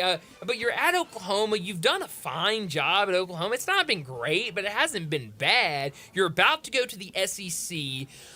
Maybe NIL is just nothing at Oklahoma, but I feel like you go 1 year at Oklahoma and the SEC have an okay season. I feel like there would be a better job out there to take. You scared? Say you scared. I mean, hey, why not? But DePaul, we know how bad they've been. NIL cannot be good at all at DePaul. Maybe he just wants to be the hometown hero and go back to Illinois. He kind of got his name in Chicago. In the sports page. If that, Brett. I mean, it's a very hard job. This kind of blows my mind. Money better be good. He better like Chicago. Could have done without this. The 10 minutes played by Jordan Brown Saturday. Do they have to play him to justify the NL money he got? But at least he's healthy. 11 points opening night, 12 points at Mizzou, and then nothing. 5 games this year with a bagel. Crazy. Just has not been a good year at all. Where are you beaming tonight? Sun Belt Championship in Pensacola. Brian Hodgson, the head coach at Arkansas State, and Jeff Purinton, the AD there. What a great job they've done. And for people that don't think that you can get a coach out there that can help you, you hire Brian Hodgson this time next year, you'll be really happy. We have a couple of seconds that I can point this out. I went through last night and looked. Brian Hodgson, who he was listed as the primary recruiter for guys at Alabama. All of them. Josh Primo, Keon Ellis, Charles Bediako, Brandon Miller, Jaden Bradley were the 5 big names. All are 4 or 5-star guys. I mean, he is an unbelievable recruiter, has done a really good job with this Arkansas State team. I think in a couple of years, that's going to be a name that a lot of people are talking about for one of these bigger jobs. But I think for ADR basketball coach opening, you need to look to Jonesboro, to Jeff Purinton or Hodgson. I think you're absolutely right. Tonight, beam me the late-night game in the WCC semifinals. San Francisco, Gonzaga. Gonzaga made it look very easy last time these two teams played in the Chase Center. This time, it's for a shot to go to the conference championship. Gonzaga feels comfortable in the field right now, but San Francisco, a good team, trying to play their way in. Don, straight up tonight. Oh, straight up. Wow, you don't need the 10 point. Bet the money line, Brian. Wow, I love it. Wow. Tonight, we'll watch the Horizon League semis, Sun Belt Finals, Southern Conference Finals, Summit semis, CAA semis, and San Fran against Gonzaga in the West Coast Conference. For the Tigers, the path is 4 in 4 days. It can be done. Games tomorrow morning at 10:30 we're looking forward to. I love it. I mean, there are going to be a handful of games before we talk again that will be final with all of the day action. Also, a pretty good slate in the NBA tonight. Suns and Cavs should be a good one. Is hockey having any of the cartoon games tonight? No. That was just a one-time That freaked me out. I didn't know what was going on, Brian. No, it's different. I don't think I was the target demographic. No, Brad, it's for the kids. Trying to get them into hitting everything hockey. For the kids. Oh, yeah, we're trying to bring up the next generation into hockey fans and everything else, I guess. But that's all the time we have. Enjoy your night. We'll do it again tomorrow afternoon.